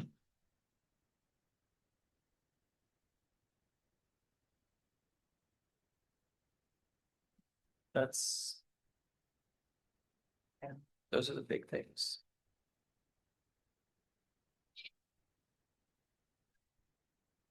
All right, Yeah. thank you. Nice. Okay, move on to commission reports and requests. Commissioner Couch, you have anything? Nothing, thank you. Commissioner Reed, you have anything to say? Thank Commissioner Wells? Nothing. Commissioner Hill? Nope, I just want to welcome Commissioner Reed to the commission and I forget how many years I've been on the commission, but we've had some really good groups and I think we've got a good group as any of them right here. So thank you all. You're the chair. And so that will adjourn the meeting.